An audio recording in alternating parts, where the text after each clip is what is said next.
I'm Bruce Buffer. It's time for the Anthony Gargano Show! Good morning, Championship Philadelphia. Happy Tuesday to all across the Delaware Valley. This is the Anthony Gargano Show. We're live right here at Golden Nugget Jewelers in the heart of Jewelers Row, Center City, as we prepare for love. Valentine's Day, love of the Eagles, the parade, which is coming on Friday. What a morning. This is the Anthony Gargano Show presented by TrueMark Financial Credit Union. You go to TrueMark.com/PHLY to find the credit union difference. So this morning, it's so interesting because I'm trying not to do this, but it's all a part of it as we celebrate what transpired Sunday night, and it kind of comes into a realization, right? Like, the Eagles are champs, and they're not only champs, they are dominant. They knocked out the champ, right? Like, we talked about it leading into the game that, with the officials and everything else, that you're going to have to knock out the champ. And lo and behold, that was a TKO. All right? TKO with the Delaware County O. That's what that was. That was a knockout. So impressive. And as we sit here and think about it, it was such an amazing night. I did a lot of radio shows over the last couple of days. In fact, this morning alone, I did Toronto and Phoenix. I was all over the globe, all right? And people are asking stuff, hey, what do you think? What's the mood like in Philadelphia? And I said, look, this morning it was like we're coming off of a hangover, right? A 2-day, bender that really was probably a 2-week-long bender leading up to the game, and then what transpired thereafter. And, we're going to gear up, rest up, get the electric lights, and then gear up for the parade on Friday, which will be just incredible. But a lot of the talk surrounded, are the Eagles the new dynasty of the NFL? Patriots, Chiefs, and now, Eagles. And the true answer is, yeah. I think it's heading in that direction if you just look at where they're at, right? They've been to 2 Super Bowls the last 3 years. They've won just a slew of games. Go back to Sirianni's first year where he makes the playoffs, then the Super Bowl run that ends in the loss, which could have easily been a win. And then last year, 10-1 before the collapse. And then this year, unstoppable, right? They're just an unstoppable force. And when you look around at this team and the roster, they're set up in a huge way, man. Like, they're set up in a monster situation.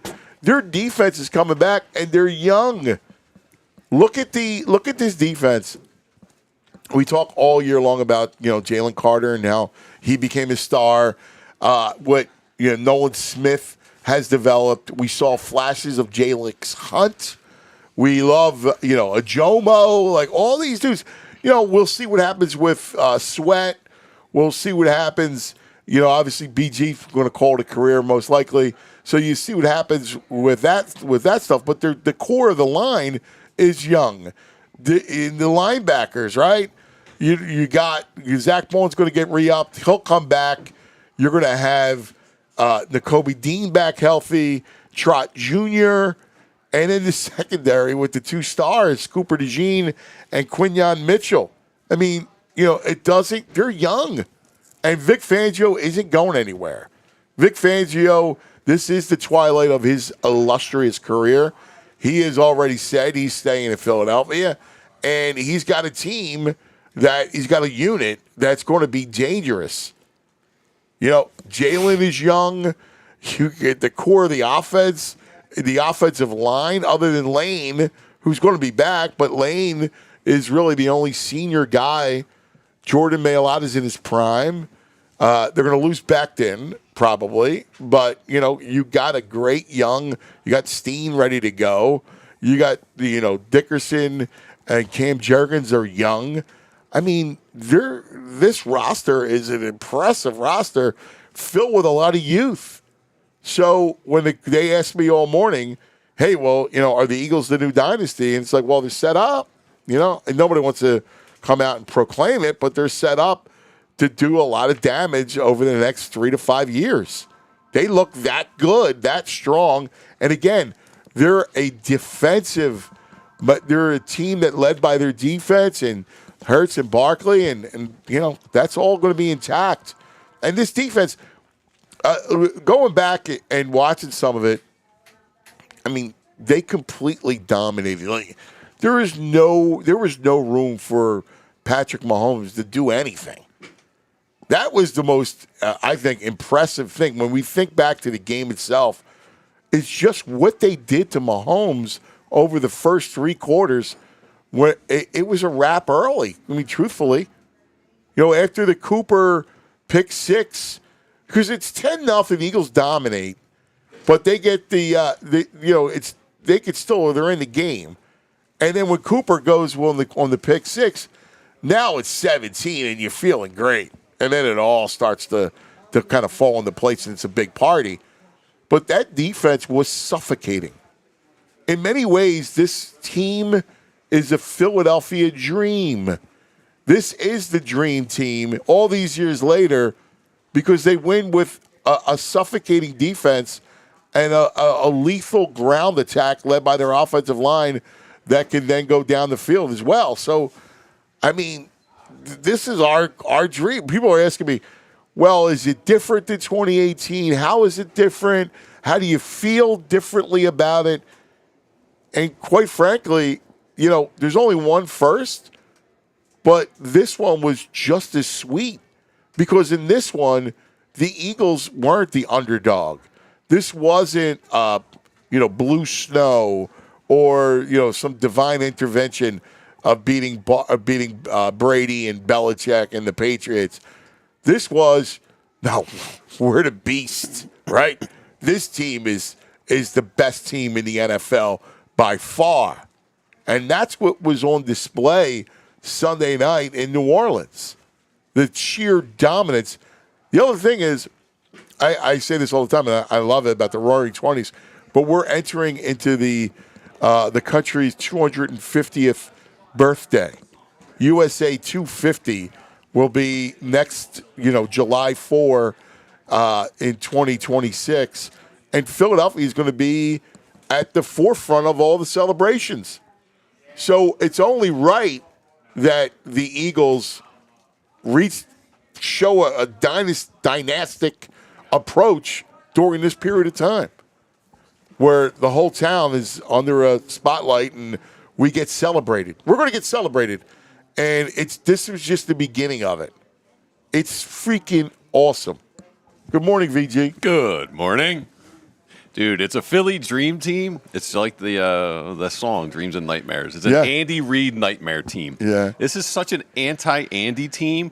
He's a finesse, a speed. He likes it smooth and polished. And it's so Rocky, too. Champs were feeling themselves a little bit. Yeah. And they just came out and smashed them in the face 47 times. They had no answer. Maybe it was somebody brought this up to me when I said Rocky 2. Mm-hmm. Someone said, no, Rocky 2 was 2018.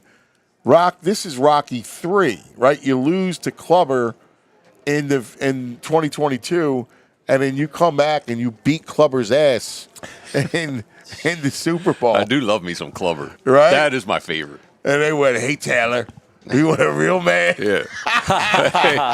Hey, Swifty. Wait, you the want a birds real are Clover man? Lang? No.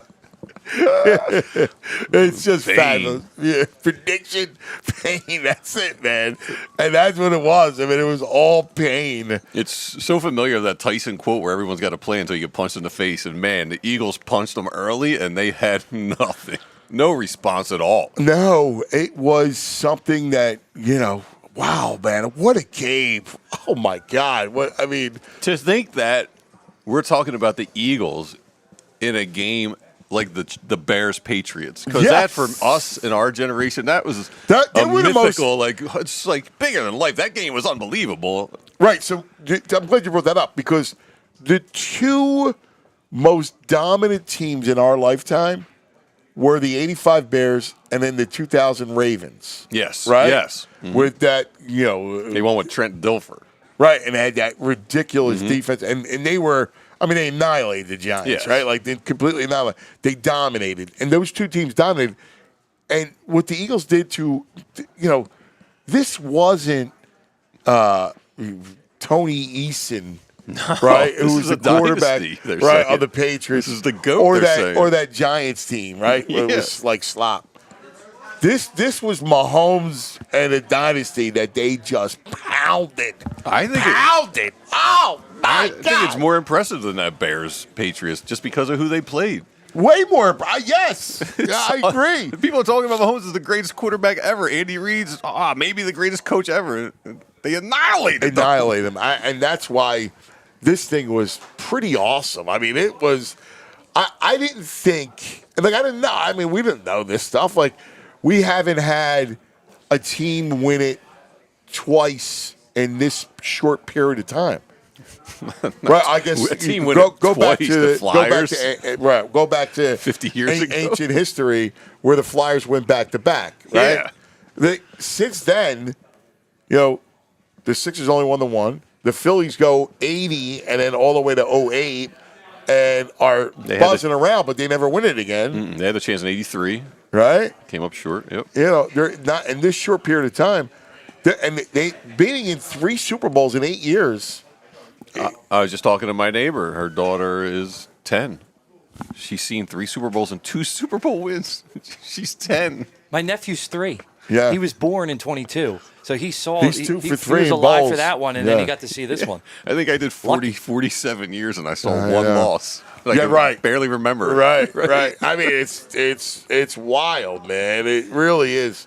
It's so great. It's so cool. I don't think I've stopped smiling since the kickoff. Nah, today I'm more happy about it. Because yesterday everyone's hungover and tired. Yeah. Today it feels even better than yesterday. Oh, yeah. And I hope it just crescendos into Friday. Yeah, it kind of sinks in today. Yeah. And Hey, listen, Tuesday's always the day in the NFL rhythm where whatever happens on Sunday kind of sinks in, and now it sinks in that the Eagles dominated Kansas City in the Super Bowl. Eagles are Super Bowl champs.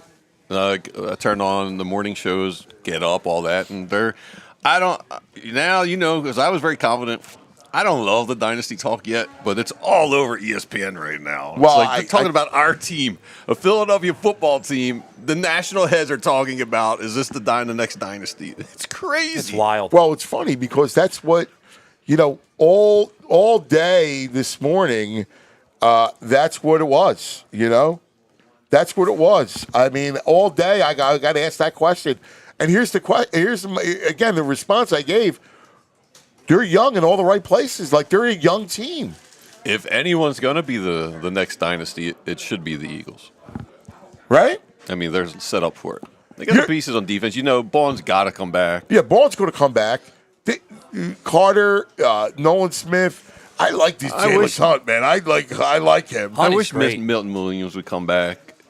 How we just give him a huge signing bonus, spread it out over a bunch of years. Because he's not going to have – he's a great player. He's not going to have the same success not playing next to Jalen Carter. No. And I think he should know that. Ojomo has some potential. Yeah. And then, again, the young backers. N'Kobe, I thought, played terrific. He was fantastic. Until he got hurt. Yeah. And then you got, Trott Jr. is going to be a player. Mm-hmm. And then you got, that secondary. The secondary. I mean, with Cooper and Quinyon anchoring the secondary. Are you yeah. kidding me?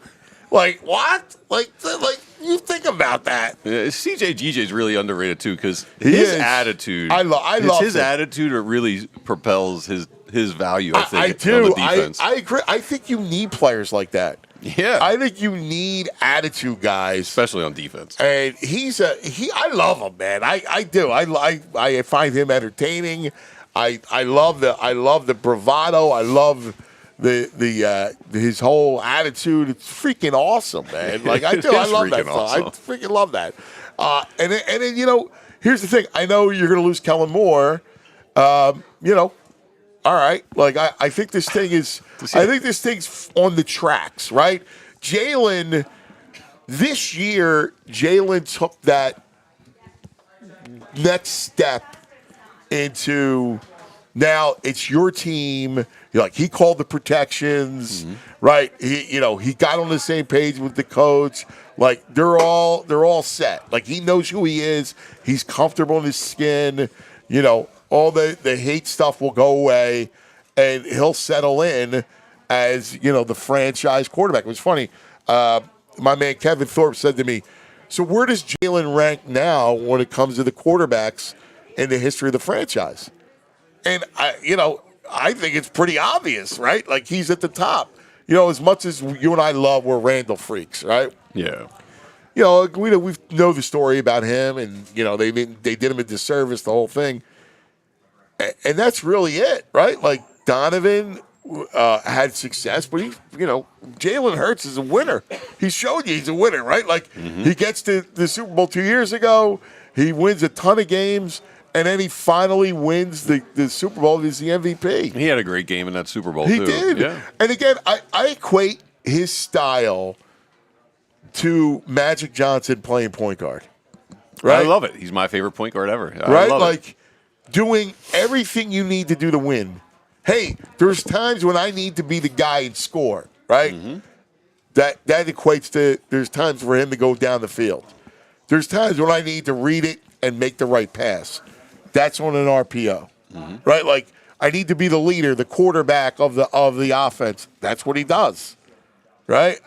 Settle your team, be the leader. And that's what he's done. God bless him. I think there's that, and then, his post-game interview or his quotes are offense wins games, defense wins championships, and just gave laud and praise to the defense. Yeah. I mean, you don't see that all the time with athletes. No. This is a team that embodies Philadelphia more than any. I thought the underdog team of 18, right? Like we always thought that they embodied it. But the way that this team wins and plays and is constructed, this is truly the spirit of Philadelphia. Johnny Goodtime's in the chat. He's like, it's pretty wild the Eagles have won 2 Super Bowls ever, and then he defeated the 2 greatest quarterbacks and probably the 2 greatest coaches. Yeah. That's wild. It is wild, right? Yeah. Brady, Belichick, check. Yeah. Reed, Mahomes, check. Yeah. I mean. And it is, I don't know, it was the perfect Philadelphia team, but it's the perfect Philadelphia scenario. Because, they're the kings. They got the beautiful woman in the box who everyone fawns over. Yeah. And they're all flashy. Celebrity. And they got glitz and the darlings. Travis We're going to Kelce, all 3-peat. these people. And again, you're right. I mean. They beat them with pure brutality. Yeah, like the fact that they were, three-peat. That's all we heard. Yeah. Trademarking, three-peat, all this, whatever, all this stuff was going on. And they just pounded them. Mahomes, I just saw last night, I was telling you, Mahomes shows up in a midnight green suit pre-game. Are you kidding me? How about what audacity does that take? Speaking of audacity, how about the costume that Travis Kelce wore? Right. He's Dirk Diggler or Boogie.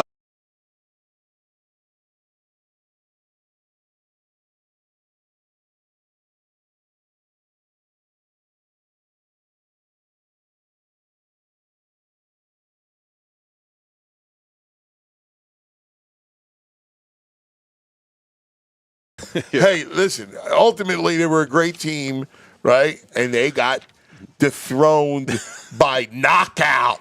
They got whooped a rooski. Yeah. Whooparooski. Yeah. I mean, it's great to play Tyson, man. All right? The Eagles play Tyson in the movie, man. That's pretty freaking cool. All right, let's take care of some business. We got a lot of fun for you today. As always, Coach Frank will join us, our buddy Frank DeLano. We're going to talk to, with the brain, we got the Axeman. Oh, Proud man. Papa, Jeremiah Trotter, to talk about this great defense and sharing the ride of his son. And we love the Axeman. So Axeman coming on today at 11 o'clock. And Z Berm to give us the latest on kind of insights on what's going on with the squad. We'll get Z-Berm to break down your layered jacket. Good look today. It looks like it's out of the Z-Berm collection. I love that jacket. I know. He looks fashionable. good, I man. love it. Yeah, well, we're in Center City. We're at Golden Nugget Jewelers, right?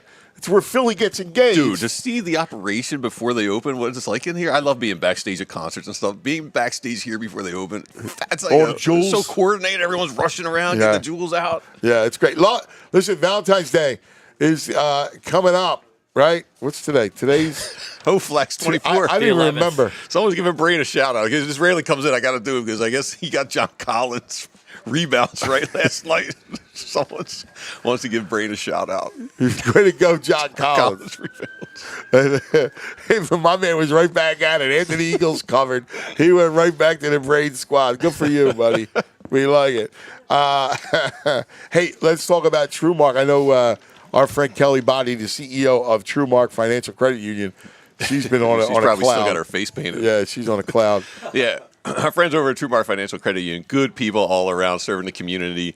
And they're really here to help you out with your kids. As parents, you want your kids to be financially responsible, know what they're doing with their money, not blow it like me. So they got this cool Greenlight account, which comes with the Greenlight app. Totally changing the way you play the game with helping your kids spend, save wisely, and, earn money. They can earn through all through the app. You could do chores. You could pay out their allowance all through the chores. You could track savings goals, track their spending. And the cool part is each kid gets their own ATM debit card so they can bounce around and make their own purchases. Feel like mini adults, feel independent in a way, and you stay in control of everything from your own phone. They get a peace of mind. You get the freedom. You get a peace of mind. And they get the freedom to make their own choices. It's like coaching your kids through their very own financial game. And the cool thing about this is for TrueMark Financial members, this program is totally free. So now is the perfect time to introduce your kids to this cool Greenlight program. Get signed up today. Visit TrueMark.com/Greenlight for more information. All righty, let's talk about Parks Casino, our favorite. All right, my casino of choice, Parks Casino. Action, excitement, headline entertainment. That's it. Concerts, comedy, MMA, boxing, all at the state-of-the-art Excite Center, plus thousands of slots, live table games, state-of-the-art sports book, a beautiful poker room, collection of award-winning restaurants. Parks Casino, this is how you win. Pennsylvania's #1 casino. Tickets on sale now for these headliners. March 7th, Scotty McCreery, American Idol. And just give me 5 more minutes. I like Joey's face when you guys do that. He's probably a fan. He's a big country guy, Joey. Oh, he loves it. You like the country, do you? Well, yeah? Yeah. My man. Joey. March 8th, magician Michael Carbonaro. Hey, guess the number between 1 and 3. March 22nd, country star Lee Bryce. There's a rumor going round about me and you. And then a bunch of comedians. May 16th, comedian Larry the Cable Guy. Get her done. June 27th, comedian Trevor Wallace. All right. July 12th, comedian Mark Normand. Don't forget dinner and drinks before the show. ParksCasino.com to buy tickets for all shows. Parks Casino. This is how you win. You got to be 21. If you have a gambling problem, please call 1-800-GAMBLER. All right, now joining us, a true football man. We love him. Been with us the whole ride. Our buddy, he's the coach of Haddonfield, right? In the town of Nick Sirianni. Yeah. Yes. He is our buddy, Coach Frank DeLano. Coach Frank, good morning. Good morning, guys. What's up? How we doing? We're on What are we cloud, doing? buddy. Anything good happened Sunday? I don't know. I mean, how's the kids? Anything exciting? how Holy about smokes. it? I mean, wow, my goodness. You want to talk about utter dominance. You, as a guy that loves the sport, is a teacher of the sport, to see that sort of dominance against a great team, right? A great team, and the Eagles just dominated them. Yeah, listen, you script things, you have this plan in your head, right? And then I think you already mentioned everyone's get a plan, right? Until you get punched in the mouth with it. But my goodness, man, the domination from start to finish in this one, right? And you can look it down, you can break it down X and O's, but I don't think there's anything better than when you're in a football game and it's like you equate it, and you say it to our team all the time, you chop the body and eventually the head will fall, right? And you just watched that happen. You physically watch it from series to series, the body language, the demeanor on the other side. Guys, 95. But after the drop ball, put his head on the ground, completely distraught. And you just watch that.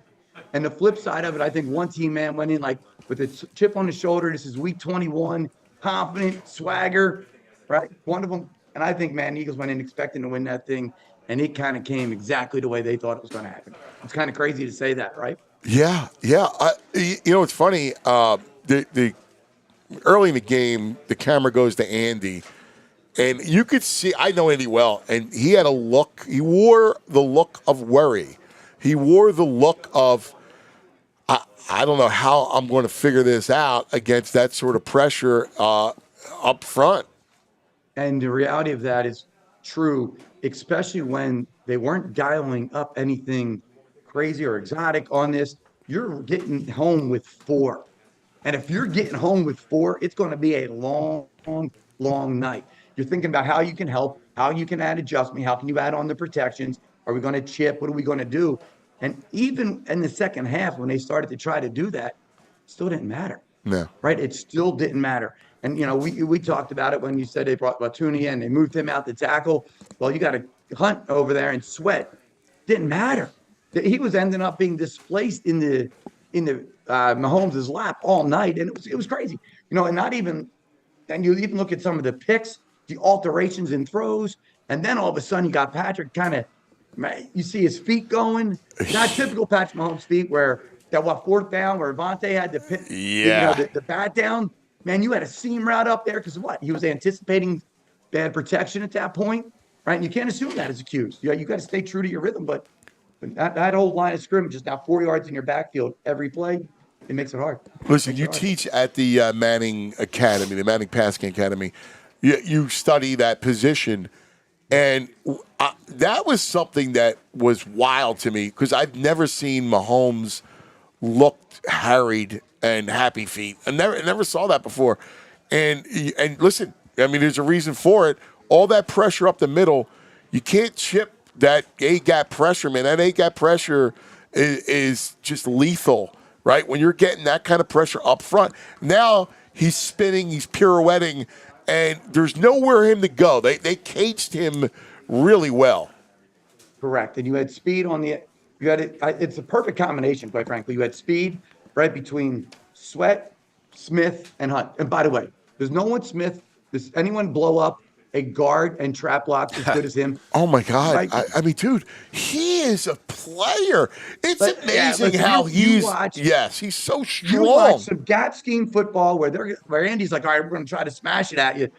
No one's like, good luck, right? And the way he blows that thing up and wrong arms things, makes things bounce, right? It's amazing to watch. But it's that right combination there of athleticism, speed, power, between those DNs, and then you threw Brandon. Yeah, they bring Graham back just for fun, right? Because why you can. How about that story, right? Is that beautiful? Just that is it. The swan song that he goes off into the sunset with, and then you you put your other guys in there with the Milton Williams and Carter and Jordan Davis and Emoji. Like they played it layered and they played it perfectly, right? Where they weren't getting out of rush lanes, they weren't getting deeper than the queue where he could just slip up and create. Be able to manipulate the pocket well.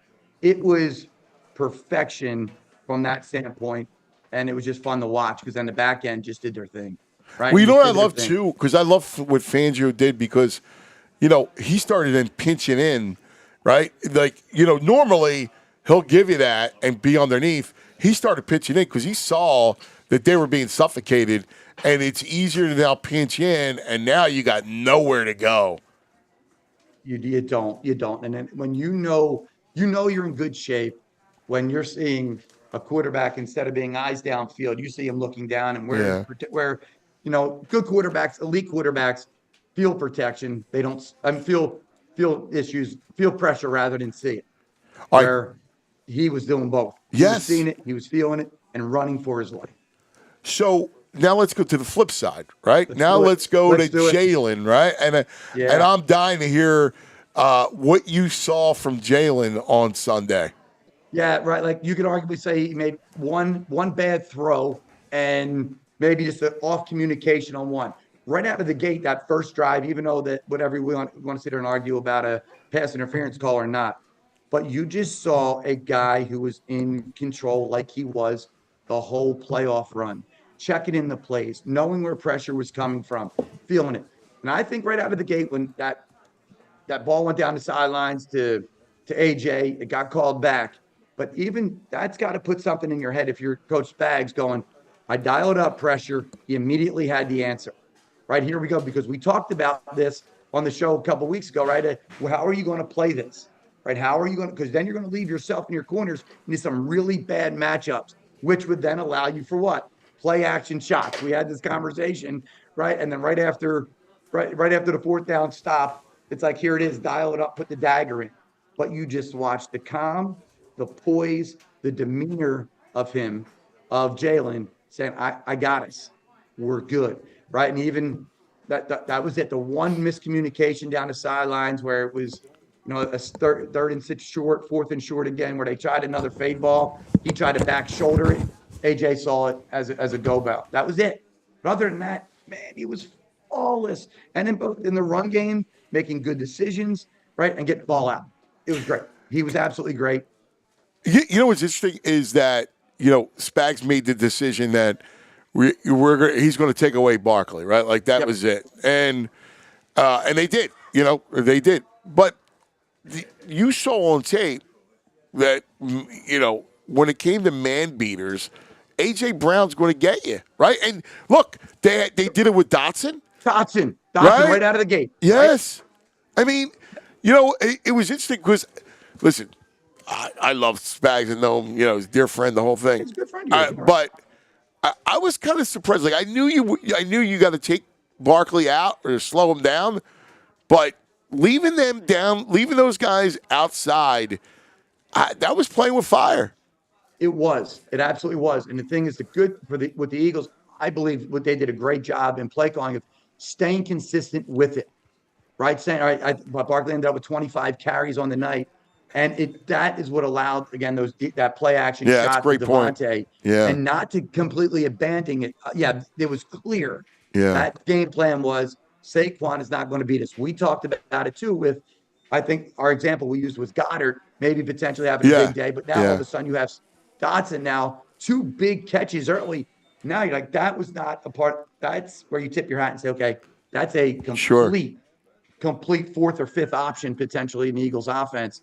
Here he is on a big stage coming up. But hey, doesn't that always happen in games like this? Yes. Because you don't want your best players to beat you. Right. Like David Tyrese and the bubble gum on the helmet. Yeah. Like, there's always that supporting cast member because you spent 2 weeks trying to say, hey, how can we not let these other guys beat us?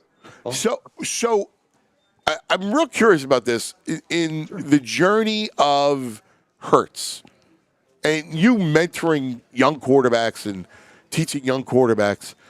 And this whole journey that he's been on, like I quit it. Like to me, he played like Magic Johnson, right? Like, that point guard. Yeah, you need me to score here. That's him throwing it down the field, right? On against man coverage. Yep. You need me to, hand it off, right? Pat. You need me to read on an RPO. I'll do that. You need to be the leader. Call the protections. I'll do that. And like to me. That's who, like the perfect example of this kind of quarterback play is that winning point guard. Correct. And you just look at Jalen, and I know sometimes for him, you don't know in a game if they're winning or losing ever. Right. And I think the steadiness and his belief in his preparation, and he believes in his teammates. And you just hear that whole team was completely in sync. Right. And that's something you had that conversation about. You listen to them post game after the Commanders or before the Rams, whatever it was. Everybody was speaking the same language, speaking unity, speaking confidence, speaking selfless, and that all starts with him who just, he doesn't care. And I know that statement of, oh, he let me out of my jacket. That was just, hey, listen, we can do this in many ways, right? And he's perfectly fine as long as, listen, he threw for 100 yards and they won a Super Bowl. He's still called a Super Bowl champion, right? And I just watched that growth. He's been through everything. Right? This is a guy who was playing at Alabama and got benched and then had to save their season, right? And a guy of lesser character flinches in those moments, right? And we just, at times, yes, listen, quarterbacks don't always play fantastic, right? They don't. They have some bad games here and there. But, man, we got to be grateful for what we have because he's really darn good. He competes at a high level, and he's a team guy. And now he's a Super Bowl champ. How cool is that, right? How cool is that? Yeah, Coach, like you said, they played to perfection on defense. Is there nothing Andy Reid couldn't? As an offensive coordinator or offensive coach, there's no adjustments you can make. I feel like we see Mike Zimmer is king of the A-gap pressure in his defenses, and people seem to have adjustments to that. Is there just the way they play, they couldn't do anything? Listen, they tried a screen. But Andy's known for his screen game, right? They tried it, and it was kind of like, all right, they had three guys sitting on it, right? Sitting on it. So they were, maybe, you know what, you got to try a little bit more of edge help. You got to try a little bit more of chipping off the edge because obviously, clearly, that was a mismatch. But then at some point now, are our wide receivers good enough to create that separation on a secondary that's really, really good? When we're talking about a 22-year-old kid, right? 22-year-old kid walks in there with his high school jacket on, in the biggest stage, with his high school Letterman jacket. And it's like, I got us. You want me to jump? You want me to play a little robber in there? And you want me to sniff that opposite route? And I'll see you 38 yards later in the end zone. And let's have a party at the end of this. Didn't even know how to celebrate a touchdown, right? Isn't that beautiful? But so yes, adjustments. I think they tried some things, but I just think there was answers to pretty much on that particular day. Because let's not act like they beat a really darn good football team with one of the best coaches of all time, right? And that's on that particular day. There was minimal answers, and the execution there was outstanding. So no, I don't know what. I'll be honest with you. I don't know what he could have done. I heard people talk about, well, you maybe would have leaned into the run game more. The run game wasn't working. Like they tried, they ran for 40 yards. Yeah, and you were down by 40 points. Yeah, right. So you listen. At the end of the day, 4 yards, 4 yards, 4 yards. Right, the Eagles will give you 4 yards. Right, but you needed 5. Can you pinch ourselves, guys? It was 40-6. It was a 5-score game with 8 minutes left. Yeah. Unbelievable.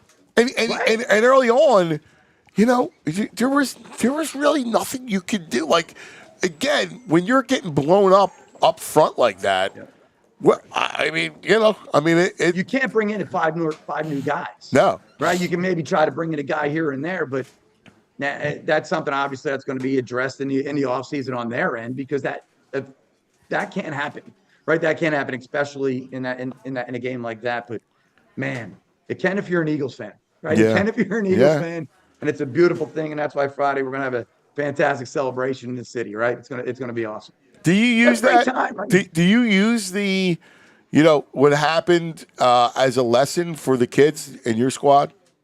Yeah, listen, pick and choose teachable moments. Yeah, everything's you pull from everything that you possibly can. Yeah, guys, in terms of that, and whether it's whether you're watching on Cooper DeJean's touchdown, watching the way they handled blocks and not blindside anybody and scrape paint and make sure everything's about the preparation part of it. So when you get into those moments, right? I don't care if it's game 21 or a state championship game or a national championship game. It doesn't matter. We're just week 3, next year. The more that we can draw from coachable moments and you watch this, but that's why I don't believe and ever believe in house money.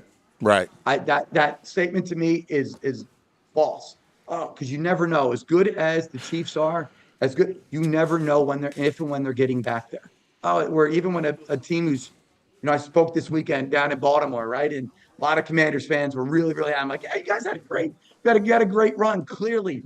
But you can't take that as house money. You had an opportunity to get to a Super Bowl. You don't know if that'll ever get there again. So that's why I don't believe in that. Just like I don't believe in a rematch. This isn't a rematch. There's no vindication of what happened 2 years ago. This was different situation, different circumstances, and you learn from everything. And next year is not about repeating. It's about winning another one. Right. Right. And that's where the mindset's got to go. You're not repeating. You're not defending it. Yeah. Because then that's too much pressure and anxiety on people. Yeah. It's about, hey, let's get ourselves better. Go back to your preparation. Trust the process. And let's try to win another one. Yeah. That's it. It's not about putting that put it all over the place, because that's what you did. And that's what the standard is, right, to win. And that should be a reminder every day of what it takes. One of the guys that we had not talked about, Zach Bond. I mean, my God, Frankie, what he's done. I mean, the story of Zach. What I love about this sort of thing, and what I love about sports is the individual journeys, right? Their stories. And Zach Bond, coming from special teams, right, to like thinking they're going to use him off the edge, to becoming the best, linebacker in football.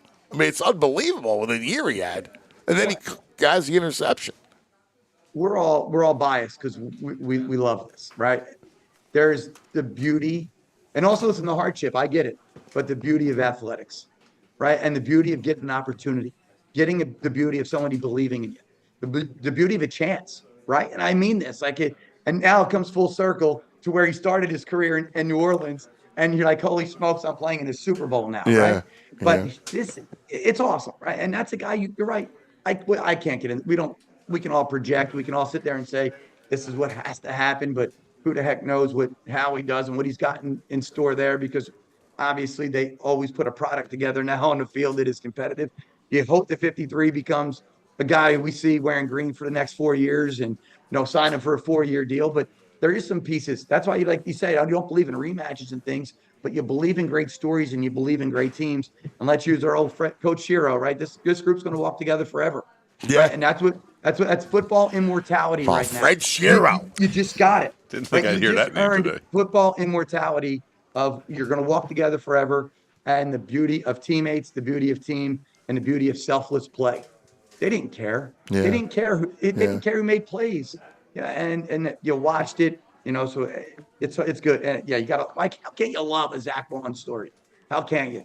Right? But how can you not sit there and look at all the other stories with it? Like, come on, Trotter's kid doing the axe man after he made a big tackle. Was right? that the greatest? In fact, Trott's going to join us coming up in 20 minutes.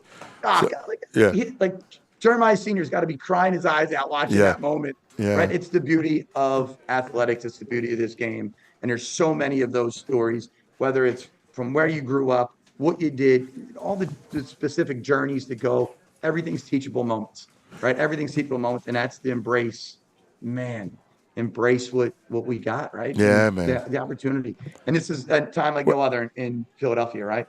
Let's go a little deeper and pinpoint it to your enclave of Haddonfield, where Coach Sirianni lives, a lot of the guys, and the whole thing.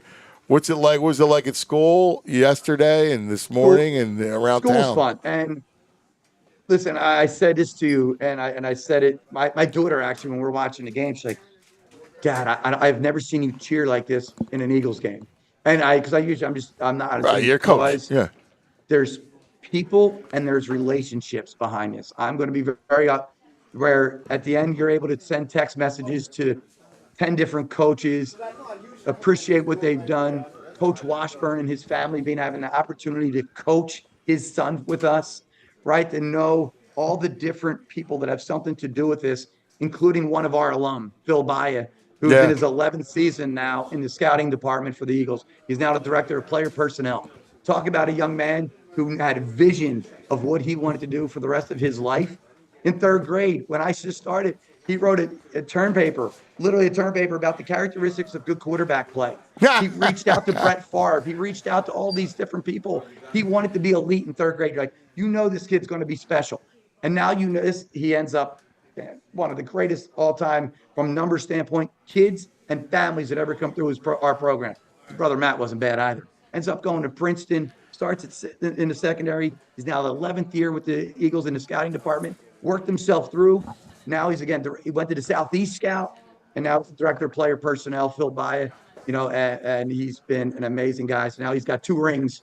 He was part, obviously, of the 17. I'm sorry, 17 team, and now he's a part of this one. It's an unbelievable. So just all of the other coaches that are in this town, between Coach Scudder and Coach Michaels, and it's really special. Coach Yelp, there's just a bunch of them. It's really neat, and we're really proud of them. But again, this game we talked about it. It's about what? Relationships and food. Yeah, baby. Right, and the relationships and the bond are so important, and it's so cool to be able to see the work, and then you sit with their families, right? And guys who came through this before, like Coach Fipp when he was here, taught his kids, Coach Unlin. There's been so many that have come through, and now you pull for those people, right? Just as you're saying, Spags is a good friend of yours. If he probably wasn't playing the Eagles, you're going to root like heck for him, right? You're like, we're going to be great.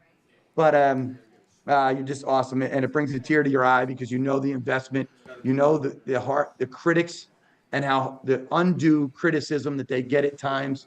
Coach Sirianni now, right? 4 years, 2 Super Bowl appearances, a Super Bowl champ, 4 playoff appearances. What do we got? I think about Howie, and I've known Howie since he got here in the early 2000s, man. And he had kids my age, when I had my kids are around the same age, and the whole nine. And I remember sitting with him at NovaCare when Chip Kelly banished him, and he's like, "Dude, I think I got to leave. I don't know what to do. I'm loyal to Jeffrey, and the whole thing." And you want to talk about vindication? My man has done it now twice, 2 different rosters. Yep. Vindication is a way to looking at it, and he was fortunate enough to get an opportunity just to prove himself right. Yeah. Right. Yeah. When you believe in yourself, you believe in the process, and you believe in things in details, and you just get that opportunity. Like, for example, does this automatically, when that clock hit 0, it put Coach Sirianni in a different level. It put in that rare breed of 59 coaches to win a Super Bowl title over the years. Right. Obviously, there's been some repeat performers, but does it change the way your process? Does it change who you are as a coach? No, but it does.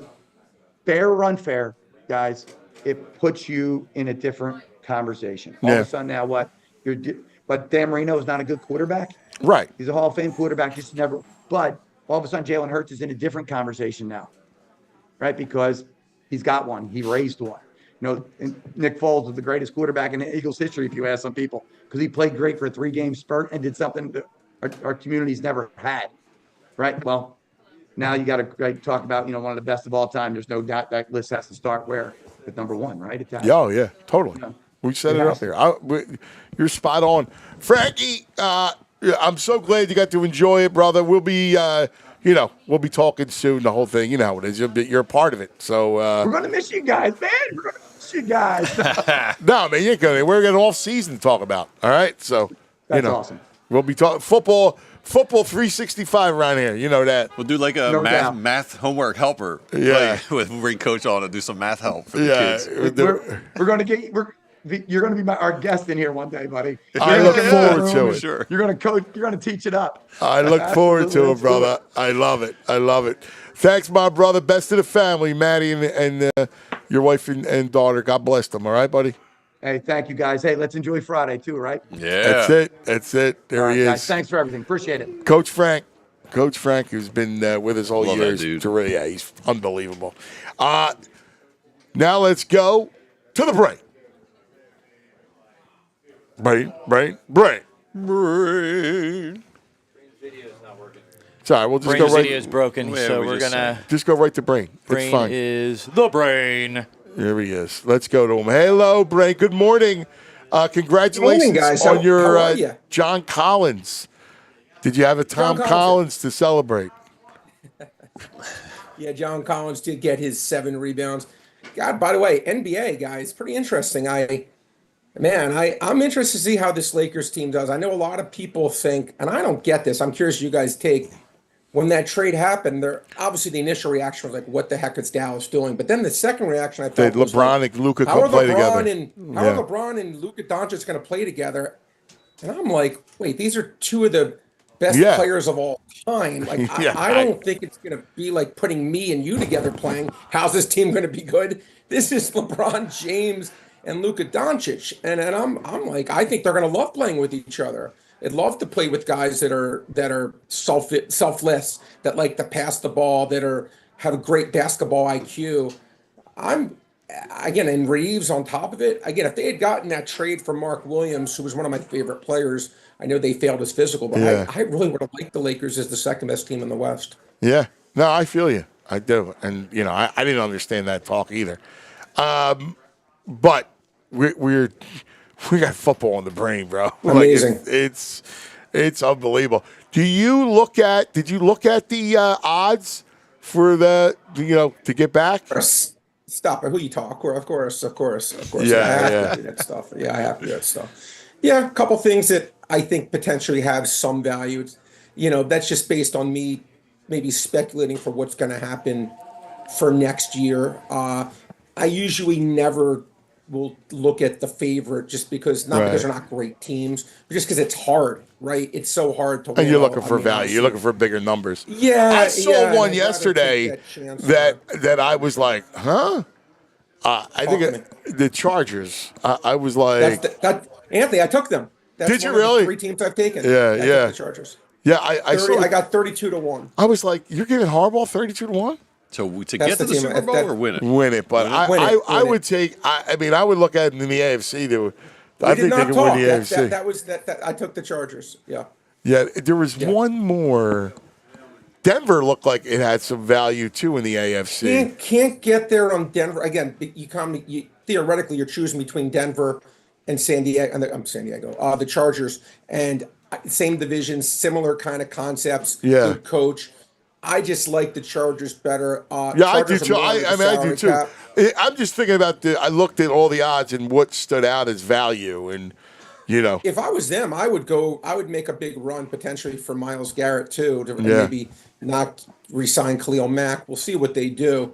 But teams I was looking at, again, not anyone cares, but I Falcons were 65-1. Now I look at the Falcons, I say to myself, I don't think they're going to do it. I'll make this clear. Right. Here was a team that everyone loved. They were like 31 when they got Kirk Cousins. I think Michael Penix is better than Kirk Cousins. Yeah. I think they got a quarterback upgrade. It's the same team as last year. They lost a lot of close games, a lot. Yeah. I don't think their win total. Division's winnable. Their win total next year, I would certainly look at, because I think the division's winnable. Yeah. I think the Texans at 30-1, maybe. Again, they were like 15-1 last year. Now the odds are doubled. Obviously, Stroud regressed, but again, look at the division, potentially winnable division, right? Yeah. Jacksonville, the Titans, the Colts, potentially. And then, but of the favorites, out of the favorite teams, I would like the Lions were 11-1. I actually did put a small bet in them because I'm like, the Eagles are 6-1 and the Lions are 11-1. I'm like, I don't know who's going to be better. I mean, it could be either team. You could argue it, right? If the Eagles were 11-1, I would have taken them. I never go below like 12-1, but I thought 11-1 was a little bit too high for the Lions. How about the Bengals? Everyone was like, if the Bengals get in, they're dangerous. Let me tell you something, BG. Funny you should say that. The Bengals, I'm biding my time. That will probably be my biggest bet. I didn't do it yet, and let me tell you why. Because I don't trust the organization.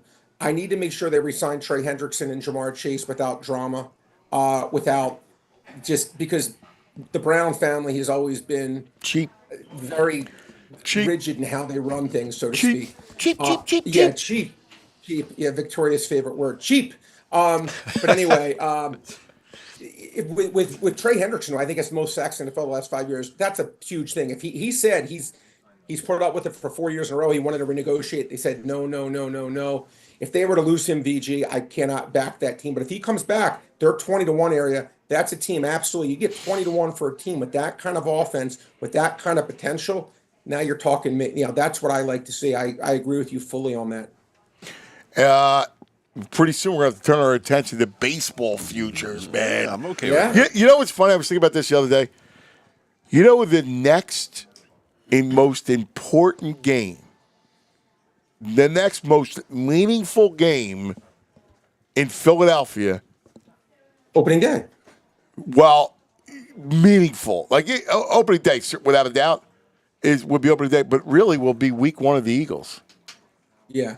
The game, Well- the game that matters the most. Like, opening day for pomp and you're right. circumstances. You're right. What 101-62, right? The Phillies right. playoffs won't happen until October, but the next most people will be the Eagles. No, you're right. Anthony, you're right. It really can't be argued. By the way, I love what you guys are talking about the Taylor Swift. You're right. People were thinking that was a Trump thing when it was the Eagles fans doing it. Right. That was just made me. I heard you talk about that. Got a kick out of that because I'm like, don't you guys get it? Like Philadelphia fans are gonna boo the heck out of her. And I loved all of it. I loved all of it. Really got it's a weird sports week because the NHL is on the nation's break. There was nothing to watch last night. Even the college basketball games were mediocre. They were bad. Yeah, the college basketball. It's good college night tonight. I watched the Lakers. I did watch the Lakers because I wanted to see Luka they're play. Gonna be interesting, guys. So I watched they're gonna that. Be interesting. Yeah. I think it's going to be an interesting thing watching to see how, how they do. It's funny. I'm trying to immerse myself not in the Sixers. I just can't do anything with them. Yeah. But in terms of at least, like some of the other NBA stuff, I do find interesting or whatnot. But we will see. Big game for my alma mater tonight. Purdue plays Michigan college basketball. I do like the Wolverines laying a point and a half against the Purdue Boilermakers, who've actually had a really good year, guys. They've even without Zach Edey, they've played quite well. I think Michigan. I like the way they're playing. I think they get this one done. It's a college game. Anything else you like tonight? I'll give you a couple things else real quick. Tyus Jones, point guard, Phoenix Suns. He averages about 5.8 assists. He's 34 and 17, under 6.5 assists. I'm going to take the under 6.5 assists. He had one good game recently, but I don't. Again, the recency bias. Who cares? And speaking about Purdue, Zach Edey, his last 10 games, he's averaging about almost 9 rebounds a game. They made his over/under, guys, tonight, 6.5 rebounds. I think Zach Edey goes over that. He's been playing well. He's averaging about 7.7 for the year. Again, his last 10, he's bumped it up to closer to 9. Let's go Zach Edey over. And the Sixers, man. Oh, God, man. I lean Raptors, man. I like. I think the Raptors can keep that one close. I have zero faith in this Sixer team. When I say zero, the opposite of the Eagles, right? I mean, they're everything the Eagles are not. Oh no, I know. And I'm watching Sunday, and I'm looking at Grimes dominate the basketball, and I'm just like, dude, keep the ball to freaking Maxey, would you? My God, you can get 9 points. I do like Toronto getting 9. Toronto's a team. One of my big over/under bets this year is the Raptors. I think they can keep this one close. Not saying they're going to win it, but who are the Sixers to be laying 9 points against anyone? I hear you, buddy. I mean, I just have no faith in them. But I think that's a little bit too high as well, guys. All right, what's the total of the parade on Friday? I can't wait to watch it. I can't wait to watch it. You got to get how many people? Brand, you're not jetting in? How many people? Dude, I got my wedding this weekend. I can't. I think the wedding would be canceled 2.5 million. 2.5. You go I'm over. getting married this weekend, VG. I cannot. No, this is the big week. He gave me a lot of, what? He's like, I have to miss this parade. I'm like, he's like, how could you not plan this out better? I'm like, I waited till after the Super Bowl. Yeah, you did wait till yeah. I did that on purpose, but I got to ask you a question, guys. Do the Valentine's Day weekend. Exactly. I say there's less than the 2017 championship. Do you agree or disagree? No, I think Broad more. Street was way more crowded this year. Far more people on Broad Street. I think, Yeah. I take the over. Okay. You're going to give me 2018. No, this one. The people were out the other night. It felt like double the size on Broad Street. Yeah, I got to tell you, I actually you guys know you're there. I'm not there. I believe you, man. I can't wait to watch it. I cannot wait. Yeah, well, it's going to be awesome. Amazing. All right, Brain, good stuff. We got my main man coming up, the Axeman, the great Jeremiah Trotter, one of my all-time favorites. I cannot wait to speak to him. Brain, we love you, buddy. We'll talk to you tomorrow. Be good. Thanks, pal. Take it easy. Let's get a couple of things first. Let me tell you about Rothman, and then we got the Axeman, man. We're going to talk about being a proud dad. Are you kidding me? I can't imagine it. Trott Jr. chip off the old block. Like, how great is that? I freaking love it. I love this story. I can't wait to talk to our man, the great Jeremiah Trotter. Joints aching, hands cramping, back out of whack. Yeah, I'm about to walk over. It's a couple blocks from here. That's right, Rothman Orthopedics. Rothman's got you. Rothman Orthopedics, practicing specialized care, has been their passion for over 50 years. Their mission, high-quality, compassionate, affordable care rooted in research. Research leading to new treatments and better outcomes. Each Rothman doctor laser focus on their specialty. Hip, knee, spine, you name it. They have a team for each body part right in your backyard. So you can cross over that defense, drain the jumpers. All right, root for our teams like no other fans in the country. They're Rothman Orthopedics, and they specialized in you. 50 years now they've been at it, specialized in orthopedics in you for 50 years. Visit rothmanortho.com/PHLY to learn more and make an appointment today. Also, Parks Casino, let's tell you about one more time the lineup at Parks Casino, because it's a lot, man. It's all kinds of great stuff happening. Parks Casino, our casino of choice, action, excitement, headline entertainment, concerts, comedy, MMA, boxing, state-of-the-art Excite Center, the restaurants, all right, are world-renowned. That Parks Grill Steakhouse, incredible. Of course, Chickies and Pete's, the Bamboo Noodle House, state-of-the-art sports book, live table games, hundreds of slots, all right, thousands of slots you got over there. Collection of the beautiful poker room. Parks Casino, this is how you win. Pennsylvania's #1 casino. Again, March 7th, Scotty McCreery, American Idol. March 8th, magician Michael Carbonaro. March 22nd, country star Lee Brice. May 16th, comedian Larry the Cable Guy. June 27th, comedian Trevor Wallace. July 12th, comedian Mark Norman. All right, don't forget dinner and a show and drinks before the show. ParksCasino.com to buy tickets for all shows. Parks Casino, this is how you win.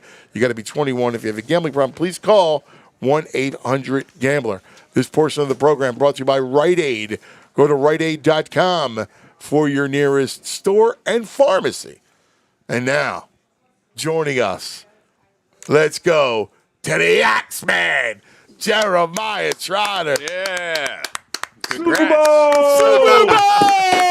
Yeah, Super Bowl! Hey, we got a Super Bowl ring in the Trotter family. Let me tell you, it is much deserved, man. Much deserved. Oh, my God. What's it like, brother? Oh, my God. I just imagine. I see that smile. No one is better than you, brother. You guys deserve it, brother. Man, appreciate it, man. Appreciate it, cuz, man. Listen, it's a blessing, man. It's been a blessing. It's been a fun ride. You know, been some ups and downs, but, man, just to get this Super Bowl ring. And, you know, obviously I'm happy for my son, right? Obviously. But I'm so happy for the city of Philadelphia, the fans. Man, we got the great. When I say we got passionate fans, a lot of people don't understand us. And we don't care. We don't care. We could care less if you understand us or not. Because if you get it, you get it. It doesn't have to be explained. You know, it doesn't have to be explained. And I'm just so happy for the city. You know, we're going to be talking cash noise, man, for at least till September 1st, right? You know, so It's the truth. no doubt, man. Them stinking Cowboys fans, man. Not only did they not make the playoffs, right? You got to watch us win the Super Bowl. I mean, not just you watch us win. You watched us dominate a dynasty, dominate a quarterback that's, you know, they said on pace to be the greatest ever. I mean, that's what I want to talk to you about. This defense, my God. I mean, Trott, the best defense, I mean, you know, you had the Buddy Ryan team and then you had your team, right, with Jim. This defense is outrageous. Like, never seen anything like it. Yeah, our defense wasn't not good as this defense, man. This defense, I mean, they was #1 overall. We were never #1 overall. We was always in the top 5. We were always in the top 2 in the red zone. We always had outstanding red zone defense. You know, we had the mentality a lot of games, bend but don't break. You know, you didn't see a lot of explosive plays on our defense, and we was great on third down, right? Yeah. These guys, man, they're just nobody can get a bead on Fangio. like a lot of coaches have tendencies. Yeah. I mean, I looked at a stat. We had 6 sacks, I think 16 pressures. He didn't blitz one time. 0 blitzes. So the last team I seen dominate in that fashion was, you remember the last time the Giants won the Super Bowl? I think Strahan was there. Yeah. They didn't have to blitz any of the quarterbacks. They were just getting there with a 4-man rush. So that was that NASCAR package. Yeah. So it's fun to watch, man. Now you can drop everybody back in coverage. I've never seen Mahomes so flustered. Kelsey, he's not the same Kelsey that was a couple years ago, right? I'm sure he still has some football left, but he just didn't look the same. He didn't look the same, but nobody did. Even if you look at their defense, what's the big defensive tackle name? Jalen Carter. For Chris City. Jones. I don't think I heard his name called once. No. They double team him some, but there was times where they didn't double team him, and you don't see him getting blocked 1-on-1 and not winning. It was unbelievable. I thought of you because every time I think of a beast, right, I can hear your voice say the beast, because we used to say, you and I would talk about T.O. like that. Yeah. Trott, Jalen Carter. Oh my God, dude, are you kidding me? I saw Jalen Carter at the team reception party. And when he came in, he saw me like, "What's up?" I told him, "What's up?" I said, "Man, listen, man, you a dog, bro." I said, "You a dog. I mean, not just a dog. You ain't a regular dog. You like." I said, "Man, keep going, bro. Stay hungry." I said, "You a dog, man. I love it." He was like, "Appreciate it, whatever." So, man, my dad always taught me, son, give flowers what flowers are due. And just seeing. Congratulated, Owen Burks and Zach and them guys, man. They just had an awesome year, man, as a defense as a whole. And it was fun to watch. I'm telling you, it was fun to watch this defense. Just discipline, being in the right spots, nobody trying to go outside of the defense and do something else. They was playing within the system. And they just did what they've been doing all year. And when you got a front four that had the game they had, I mean, what can you do? I mean, Nolan off the edge. Nolan Smith, how he's blossomed into a player. I mean, my God. I mean, like, if they moved Tooney out, and they just buried Tooney. Listen, man, just watching him, come in, he started on special teams this year, playing a lot of special teams, and he just continued to grow every game. Every game, he started getting more and more minutes. And then by the time we hit the playoffs, he was one of the best players on the field. He was. Oh, my God. And then the kids, Quinyon and Cooper in the secondary. Oh, my God. Balling. Then you got the OG out there, Big Slay, doing his thing, man. You got the exciting whites that they like to call it. This was great. And then let's not forget about the man, Jalen Hurts. Yeah. You're talking about a guy that takes so much slander. Yes. And I don't understand where it comes from because the guy wins, right? But as far as he saves his best games for the biggest games. Yes. I mean, he easily could have won the MVP the last time he was in the Super Bowl. Had they won the game. He outplayed Mahomes in every sense of the word in that game. They just didn't win. So he's a gamer, man, and he's been through the ups and downs, so he's seen it all, right? And nothing shakes him. He's like this all the time, and that's what you want from a leader. You want him just stay at a steady pace, man, not too high, not too low. When you look at him doing his interviews after the game, you would have thought he just won a Super Bowl and got MVP. Yes. It's interesting too because he seems to have the respect of everyone. Like sometimes quarterbacks, defense may not, be in love with them or this unit, whatever. But it seems like Jalen, man, they love him, right? Like his teammates love him. They love him, man. And Sereni, man, he did a great job with the team. I know there was controversy coming into the season about his relationship, and Jalen relationship, bringing in two coordinators. Man, he just does. I just like him. He's him. I think he embodies the spirit of Philadelphia, just his personality. And it's nothing fake. It's him. Yeah. And he stayed the same. And I just thought he did a great job keep getting the team ready week in and week out. I know they struggled a little early on, but you expect those. Anytime you get a new offensive coordinator and defensive coordinator, you expect them to have struggles early, right? Yeah. Because you can't fix a lot of the problems in training camp or preseason, right? And they didn't play a lot during preseason.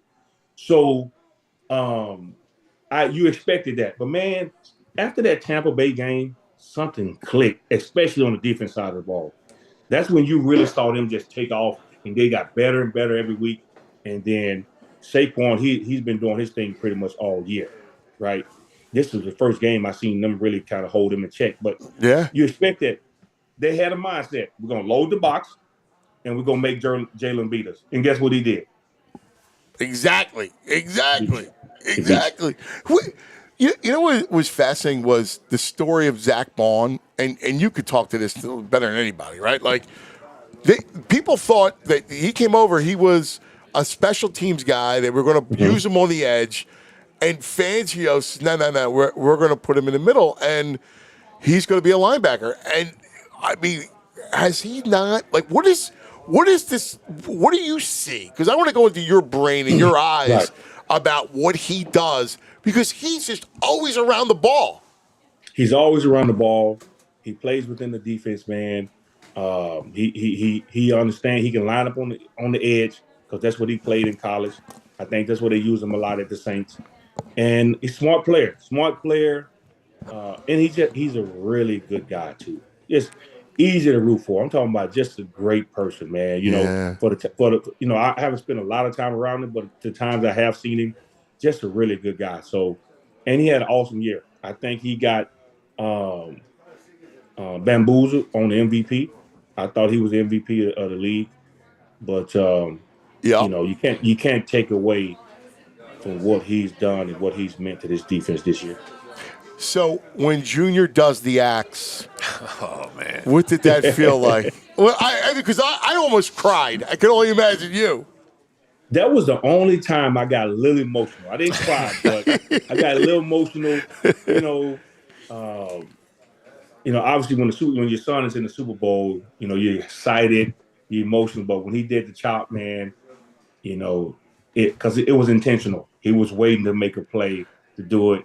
And I asked him this morning, I said, yo, did you just do it on your own? Your teammates? He said, well, my teammates been telling me, last couple of weeks, I should do the axe chop if I make a play. So he said, I saw an opportunity, so he went ahead and did it. But I loved it, man. The crowd went crazy, too, right? Oh, my God. I'm looking, I'm going, oh, my God, 54, man. Oh, it was awesome. I was going crazy on my couch. Like, he just did the chop. So Zach Bond was crazy. So, when they're on kickoff, the defense is running out there to go on the field for defense. So, and the defense is celebrating with him, and Zach Bond, he kind of did it with him too. So it kind of reminded me of college when he would do it in college. His teammates would do it with him. Yeah. And so it was just fun. I was excited for him, man, and excited for the whole team, man.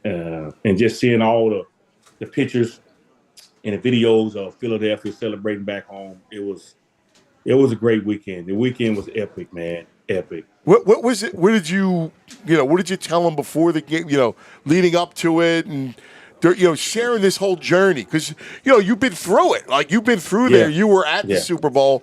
You understand what it's about. I told him, I said, listen, you get an extra week to watch film, right? So anytime you go into a game, you're going to be overly prepared. Right. Right.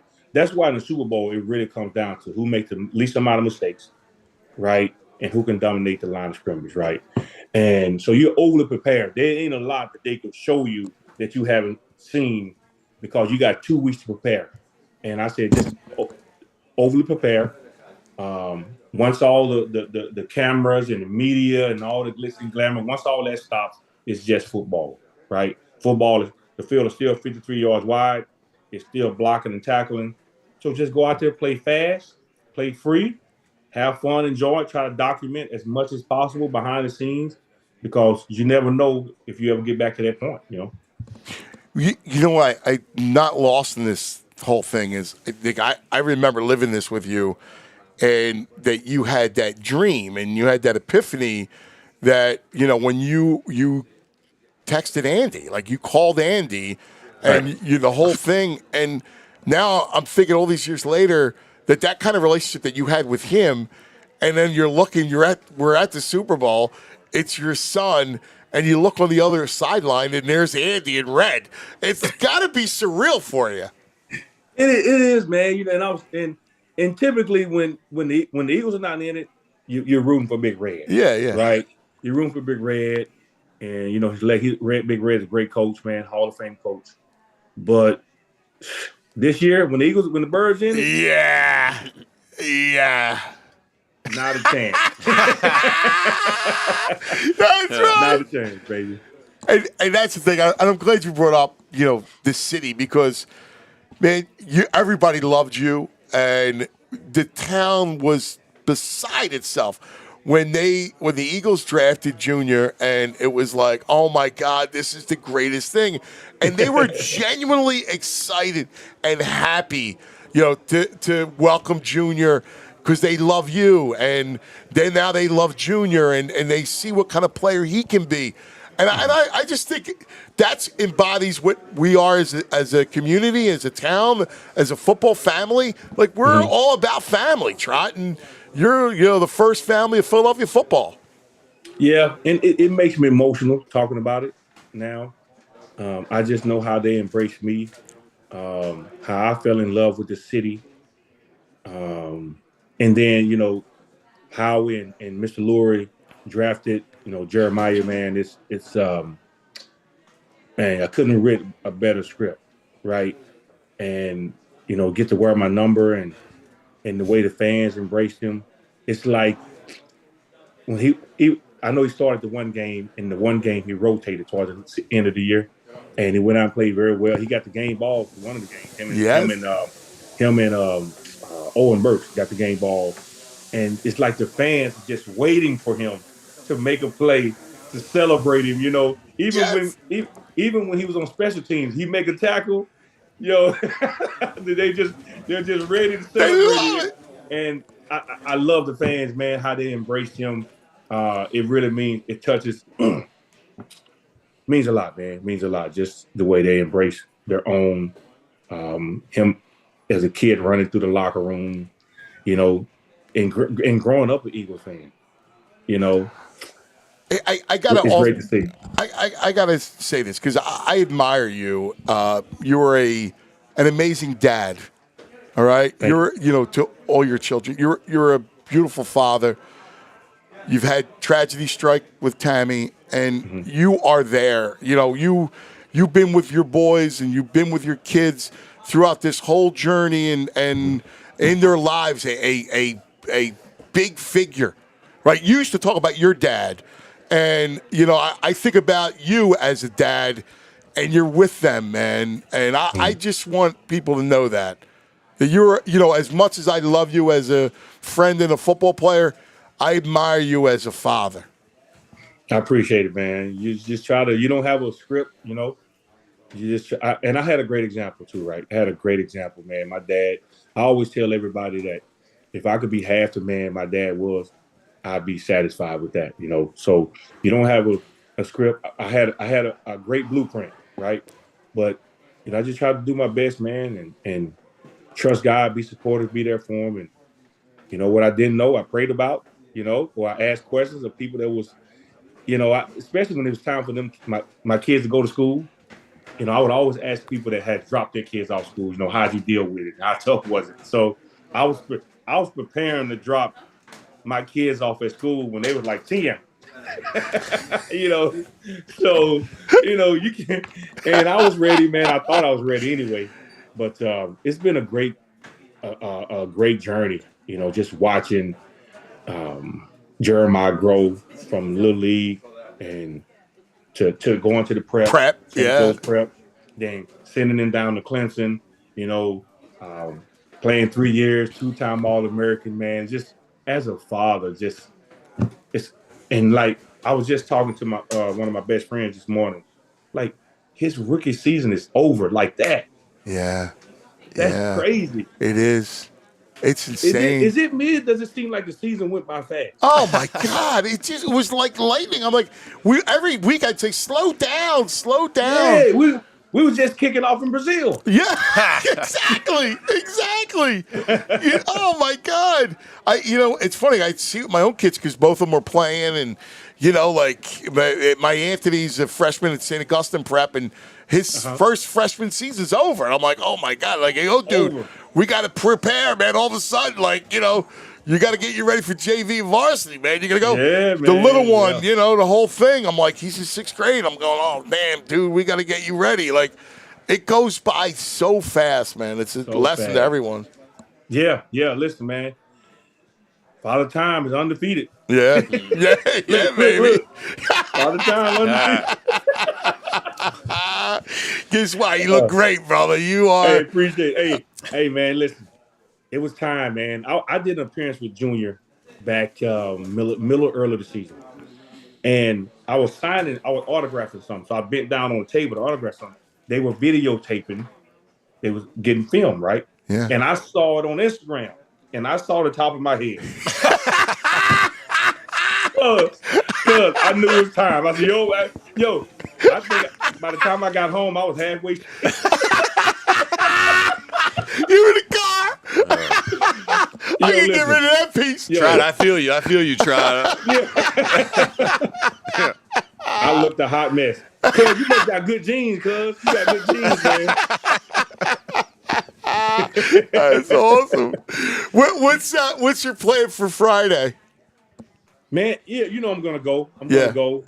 I think they're still getting all the information together for that. So, I got to be in the house to support Junior, man. Yeah, I got to stand. That's gonna be beautiful, man. It's gonna be crazy. It's gonna be a crazy, crazy time, man. I love you, brother. You are you're the best, man. Hey, love you guys, man. Thanks for having me. Oh my God, you're the best, brother. All right. Champs! Super Bowl, baby! Super Bowl! The great Jeremiah Trott. Man, he's so good. Yeah.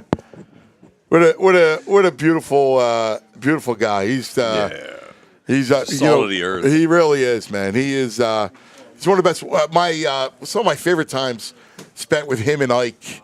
Ike Reese, who I adore, and those dudes, they're the special guys, man. Yeah, and great fathers to their children. So they've overcome a lot of adversity. It's something that's really, really special. Yeah, I'm glad. I wanted to pay a little tribute to Trott on the show, Junior, and Junior's going to be a baller, man. We saw a glimpse. Yeah, he's got the entire city behind him, hoping he has a great career here. Yeah, he does. We're live at Golden Nugget Jewelers. All right? Well, we tell you about it. You hear me talk about Golden Nugget Jewelers. You know what the beauty is that, this portion of the program is brought to us by Golden Nugget Jewelers. Yeah. Right? The spot is great. And we're here right in the middle of, on 8th and Chestnut. In the heart of Jewelers Row in Center City. I forgot how expansive it is. The selection here. Yeah. It's been a bit since I've been here. Yeah. Man. You're wrong. Get over here. You gotta take a seat for a second. All right? Because my man, I talk about you all the time, and I always say, you gotta go see my man Yaron, because I've sent many, many people here where they get engaged, and I'm like, you got to see my boy, because we've been friends for how long? Been over 20 years, bro. That's it, brother. That's it. Over 20 years. Yep. And still going strong. Another Valentine's Day. You look good. You got good genes, man. Same here, buddy. So, what do we got cooking, man? Valentine's Day, we have an Eagles parade, right? Yeah, everybody's excited about the Eagles. I mean, we have everything I got little Eagles charms for if you guys want to, show you, like the gold charms. Oh, that's great. diamond studs, tennis bracelets, everything for you want for Valentine's. That's something fantastic. small, something big, whatever it is. Engagement ring. Valentine's is always a good time to get engaged. Perfect. Get a romantic So you know moment. what's funny? I always talk about the engagement season, right? So it's like a football season. So it starts like in the fall, right? Because it's romantic in the fall, right? So the leaves start to change. People go, you know what? I'd like to do that. So you have that. You have Halloween. Some people love Halloween. You got Thanksgiving because it's a family thing, right? People love the Thanksgiving, holidays, right? The everything, holidays, Christmas, the whole thing. New Year's, people get engaged New Year's, and Valentine's Day's the Super Bowl. Exactly. That's when you know what I mean? Like you get it ready, and then you get to the Super Bowl, you say, you know what, she's the one, I go get it. That's it, brother. That's it. Exactly. It's perfect. And you have all the largest selection of certified diamonds. You got the designers, Tacori, Viraggio for the settings. We got everything, but over 5,000 settings here. All the diamonds you can think of. We can see it on the spot. We don't have to order it for you or nothing like that. We just show it to you. We got to show you transparency so you can see this next to this next to this and make the right decision as far as that. Well, that's what, and I'm not joking. I mean, I've sent I came countless people here. No, I know. And every one of them says thank you because they love the experience make sure that you give listen, to. we treat them like family. It's family owned over here. So, That's we've what been you here do. for probably my dad, my uncle started it like almost 40 years ago. We got to make sure that at the end of the day, when you walk out of here, you're happy. Yes. And if you're not, I want you to come back here and tell one of us why you're not. I'm going to make sure you're happy. And that's the most important thing. And you always work with them wherever the people's budgets are. You work within their budget. There's no pressure. No, you're like walk. It's a huge purchase, right? Like it's a momentous part of your life, and you treat them. You got to know how to. You got to trust somebody. What I mean? You coming in, you want to buy a little rock. Who you gonna know? You got millions of stores over here on the street. You want to make sure that whoever you get it from, whoever that is, gonna back it up with whatever it is. That's right, brother. So that's an important thing. We're also the official jeweler for the Eagles, official jeweler for the Phillies. So we're very involved in Philadelphia. Well, you're a sports guy. Like you always, the minute you know what kind of town we are, we love sports. Absolutely. It's a big part of our culture, of our community. Like you can imagine on Friday when the parade, right? Like the other night, how this Center City was popping. There was a million people on Broad Street. Yeah, it's great. It's the best, It's isn't the it? best, it is. I mean, we got to be very happy with living in a city like that. That's it, man. We're the best, man. Philadelphia. That's what it's about. Yep. Yaron, you're my man, brother. Thank you. I appreciate you, man. GoldenNuggetJewelers.com. And when I say go see my buddy Yaron, when I talk about you all the time, I tell him, go see him. Tell him Cuz sent you. Yep. He's Tell right me here. Cuz sent you. I'll definitely take care of it. 100%. I appreciate it. I love it, brother. Wow. Great stuff, man. There's my man Yaron as we're hanging at Golden Nugget Jewelers right here in Center City. I just imagine on Friday what it's going to be like. It's going to be It's all together. It'll be emotional. It'll be joyous, raucous. Dude, I'll be 40 beers in. I'll walk in here for a last minute gift and spend what. Gotta do that ahead of time. Yeah, you know who's here? Nobody walking around town with a diamond ring or something. Baldy was here because his girl had her birthday, and I texted Yaron. I go, "Yo, Baldy's coming in."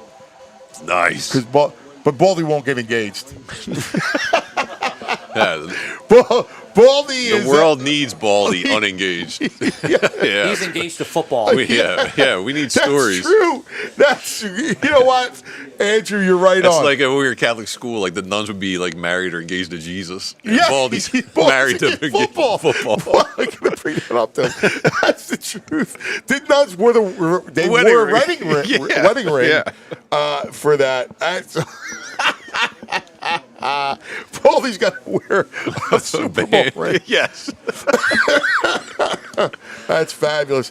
This portion of the show is brought to you by TrueMark Financial Credit Union. TrueMark.com/PHLY to see the credit union difference. And now joining us, he's coming up shortly. We're going to kind of get a little bit of an insight into what's next, right? Like what's going on for Friday, the whole thing. Our man Z Berman from the All Eagles PHLY show will join us coming up shortly. Do you have any? I have some withdrawal. No, not yet, dude. I'm still high. Yeah, but I start thinking about, I am too, which you're right, but honestly, I'm like, You got football withdrawal already? yeah. It's been 48 hours. I know, even but 48 hours. Well, here's why, because I know that this weekend there's nothing. It's over. Well, Saturday you're gonna need I'm gonna need a recovery day, like most of the region. So Right. Saturday, all right. You just I don't want Sunday. to. I don't want to be. Yeah, you're right. I don't want to be greedy or unappreciative. Sunday, rewatch the game. Yeah, I don't want to be unappreciative. You're right. You're right. I gotta just. I did Give it see 2 weeks. I did see the commercial for the UFL. So I may have to get all UFL No. Because We're gonna have to our get buddy Anthony Beck's in that league. We're gonna have to get some kind of like addiction specialist or to handle your withdrawal. Withdrawal, symptoms. Yeah. Tell us about some of the stuff that we got going on here at PHLY, Andrew. Yeah, I mean, we got some great stuff that's going on right now. Obviously, we have some awesome T-shirts that are out right now for the Super Bowl champion Eagles. We are calling it our gold standard, just like Jeffrey Lurie does. Pick one of these bad boys up. You can find the link. It's inside of our chat. I love the pinned it at World the top. Bleeping Champions, man. Yeah, that's a great one. I like that one a lot. You can find the link at the top of the chat or inside our description right there. You can go to our locker room and you can find these shirts right there and buy them. They are hot items. And then on top of that, we are also doing a Die Hard sale. You can become a Die Hard member for just $48. So get it while it's hot because I don't know how long that deal's going to last. Right. I know it's not going to be around forever. So if you want to become a Die Hard and you want to get Fran Duffy, you want to get Zach So Berman. Franny's draft stuff is awesome, and you could actually in real time see his notes pop up in the database. Yeah, Like they're the great. draft stuff's going to be amazing that we're working on. We got all kinds of great stuff that you want to check out for the draft. Our off-season football is that's the only thing I'm looking forward to is that we'll be able to, kind of immerse ourselves in being the champs. Yeah. And having a great off-season and covering it. Between that and, all of our other coverage for, basketball, hockey, Charlie baseball. with the Flyers. Yeah. Really good. Yeah. Our Sixer people are the Kyle best. Neubeck is great. Yeah. Oh, my God. Derek, Yeah. Devon. Oh, my God. I can't wait to see how Howie cooks. I want to see what he's going to do. So if you want to follow along and see what way he might go, get into that Die Hard and follow that Fran Duffy stuff. Yeah. It really is. Dude, we talked about being dynasty killers with who they've beaten. Yeah. Someone brought up in the chat, do you know who in 1960, do you know who the Eagles beat for the championship? Packers. Lombardi. So Yeah. they've beaten Lombardi, Belichick, and Reed for their 3 championships. Dude, that's brilliant. It's crazy. I didn't even think about that. wild, right? That's actually brilliant. Yeah. Oh, my God. Dude, I was surfing through Kansas City Reddit. I like to see fans being upset. I found this video. It's right with my world, my wheelhouse. Some guy's like, this is why we lost. It's an Eagles fan in the stands with a voodoo doll just stabbing Patrick Mahomes.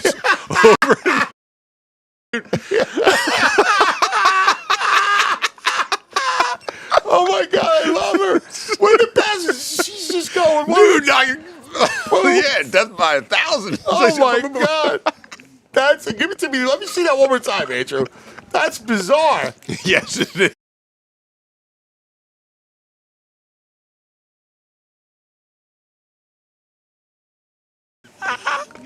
Oh, my God. That's awesome. That's what I wanted from the bro, is to find that lady. Find that lady. Who's going to stab Patrick Mahomes' voodoo doll. That's freaking fabulous. That's unbelievable. All right, joining us from the All PHLY Bird Show, who has done captured everything. He's working on no sleep. He's just been at it, creating some of the greatest content you'll want, covering this team. And do yourself a favor. You're an Eagle fan. Buy his book, please, because it's tremendous. All right, let's welcome our buddy Z Berman. Zachariah! Hey, good morning. Good talking to you guys. How you feeling, buddy? You look refreshed. I wouldn't say refreshed, but eager to get back at it. Back in studio today at 2:00, and There's so much to get into from this game, and the crazy thing about it is the combine is 2 weeks away, right? So off season begins right away here. So a lot going on, but all good stuff. Yeah, yeah. That's the one thing when you have a team that goes this deep, the off season is on you. Exactly, exactly. So that's something that Howie and all those guys in the building are already working on. But I can promise you, from being in touch with a few guys there, they're enjoying this time right now. As well they should. We just had Trott on, and it was just beautiful, man. It was, the story of him as an Eagle, and then Trott Jr., and then they're doing the chop. I mean, it was pretty cool. There's so many of these stories. That's what I want to get to you with, because you're such a great storyteller, and there's so many of them. Beginning on defense, and to kind of look, here we are 48 hours afterwards, the dominance that defense showed was like no other. It's 85 Bears, it's the Ravens, 2000 Ravens. I mean, and they did it to a dynasty. Yeah, you text me during the game saying, "Can you vote for a coordinator for MVP?" And it's the same sentiment I had. Like what Vic Fangio has done with that group.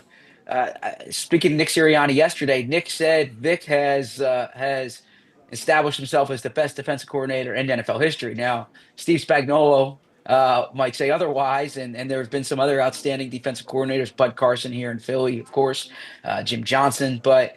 Boy, I mean, Vic, you look at his track record, what this Super Bowl did for him, and the way that defense played against Patrick Mahomes is outstanding, and it says a lot. And then you speak about the turnover on that defense over the past 2 years, and Howie Roseman would say it goes back to the 2022 draft. And they knew they had to get younger, and the way they've gotten younger with that group and the way that group's developed, Zach Bond making the big play, Cooper DeJean making the big play, and then just the edge rushers, Josh Sweat. I mean, Alex Hunt, third round pick. Alex Hunt, you couldn't stop him. Even the reserve defensive tackles, Moro Ojima was terrific in this game. I mean, Milton Williams made himself a lot of money. You go on down the list. That was as good of a defensive performance as I've seen in the Super Bowl, probably since Denver against Carolina. Yeah. They were, they were just fearsome, suffocating. And, it's funny. They showed Andy. There was the quick shot to the sidelines, and it was early in the game. And, I know him well. Like, he, to me, looked worried. Worried was the way to look. Like, he looked like, oh, man, like, I don't know how we're going to figure this out. And you can't figure out that kind of pressure. When your front four is dominating like that, you can't do anything. You're right. And, I made references to it last week, and I tweeted this before the game. I didn't want to overstate it, but just in being around this team, obviously all season, but the past 2 weeks in particular, they were confident. Like they felt they were the better team, and they felt it going into the game. A big sentiment that they had is why does it even need to be close, right? So the way that looked, you explained from Andy. I mean, I think that's what this group expected going into the game. I don't, this was not a team that viewed themselves as underdogs. This was not a team that's like nobody believes in us. This is a team that it wouldn't surprise me if in their meetings before the game, the message from the coaches is you guys are simply better. Play your game and you'll win. Now I don't know if anyone expected 34-0, but I was speaking to Jeffrey Lurie after the game, and I said, Jeffrey, could you in your wildest dreams have imagined this? And he said that they respect, they have so much respect for the Chiefs. He said, but he thought it could be possible. He said, look at the championship game and the way they played. This team viewed themselves as bona fide heavyweights. Like the great heavyweight champs go in every fight expecting to win. This team expected to do that. Well, that's the thing that really stood out. And, I've been on all these shows around the country, and everybody's asking me to differentiate between 2018 and Sunday. And it's like, well, going into that game, the Eagles were the underdogs, right? They had going into the playoffs in as December hit of 2017, and the Raiders game happened on Christmas Eve, and we saw Nick Foles struggle, and then everybody was worried because Wentz was hurt, and then the rallying cry came shortly thereafter that they were the underdogs, right? Yeah. That nobody could believe in them. And that was their rallying cry. This team is completely different. This team was not the underdog. This team had a business-like approach to each of the playoff games. They didn't get high. After they win and routed Washington in the NFC title game, there was the muted celebration.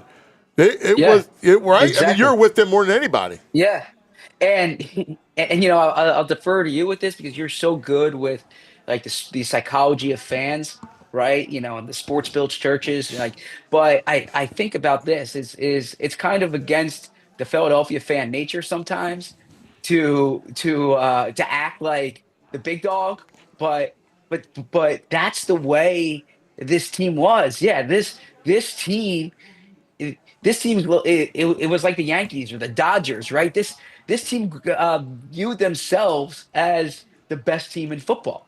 This team, like if you look at what they've done since the bye week, it's historic numbers. Their Yes. point differential, their turnover differential, it's historic. They've lost one game since the bye week, and that was when Jalen got knocked out, or when Jalen left the game. So yeah, you're absolutely right, and I think sometimes there's this desire by Philly sports fans to be the underdog, to be like no one's talking about us. No, but I can tell you inside that locker room, that team believed they were the best team Well, throughout the past few months. Yeah, the funny thing about it is that I believe that the fans kind of followed suit. Like, there was not a fatalism. Like,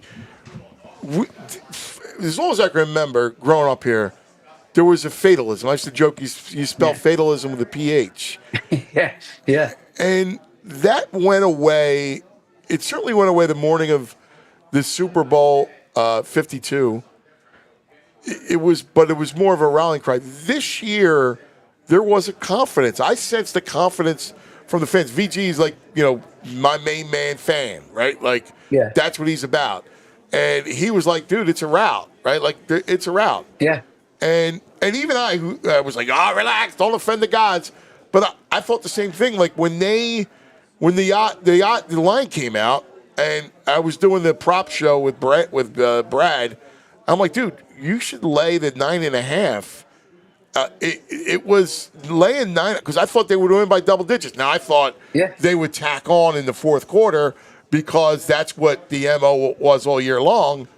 I didn't think it would be like that, but I thought that they would cover the 9.5.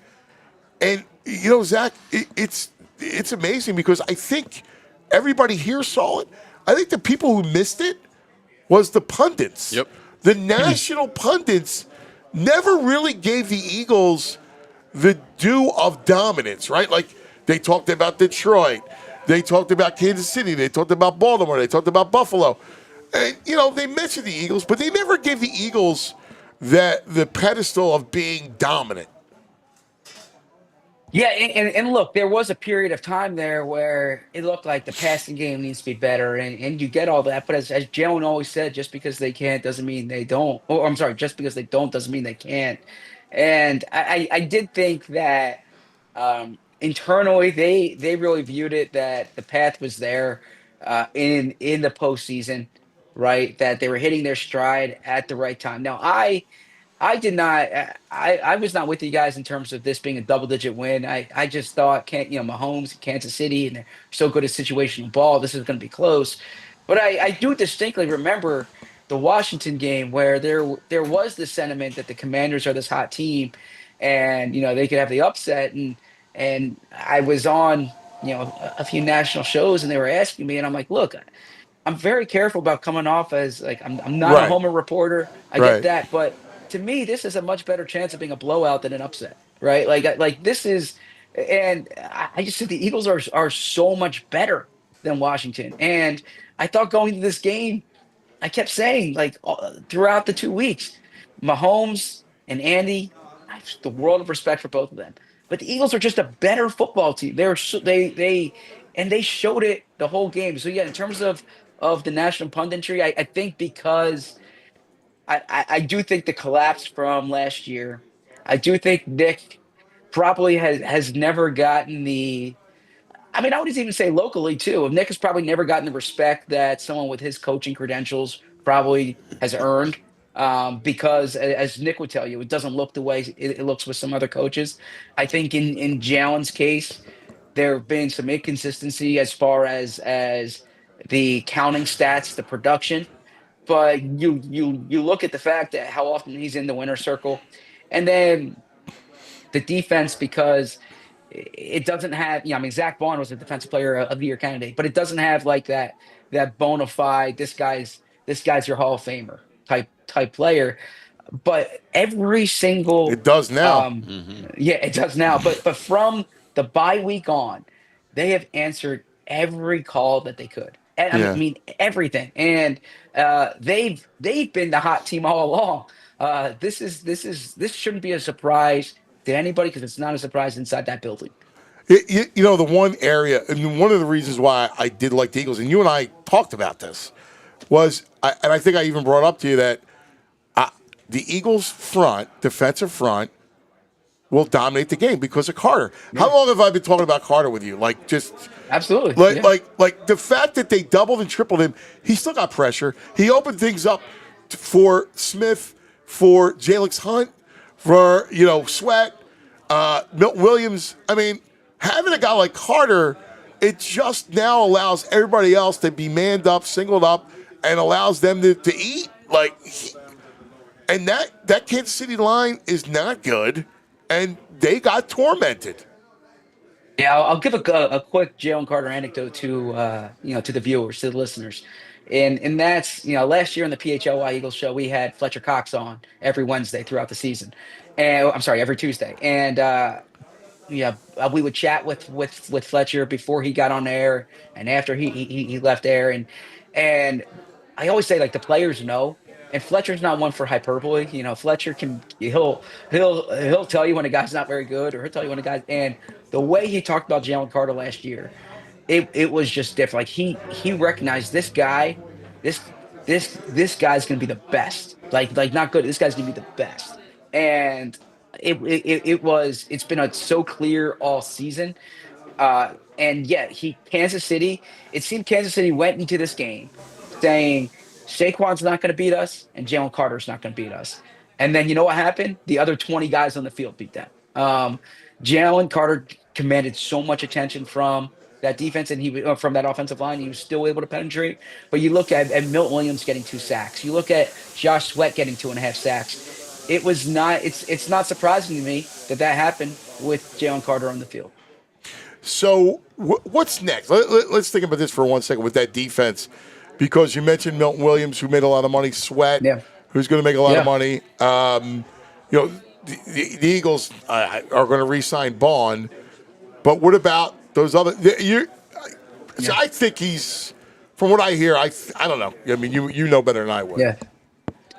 Yeah. So well, first off, I think the Eagles, they're expecting to lose guys this offseason. I know that. I mean, they're already accounting for having compensatory picks in 2026. Like that tells you right now they're expecting to lose guys. They're not expecting to sign a lot of guys.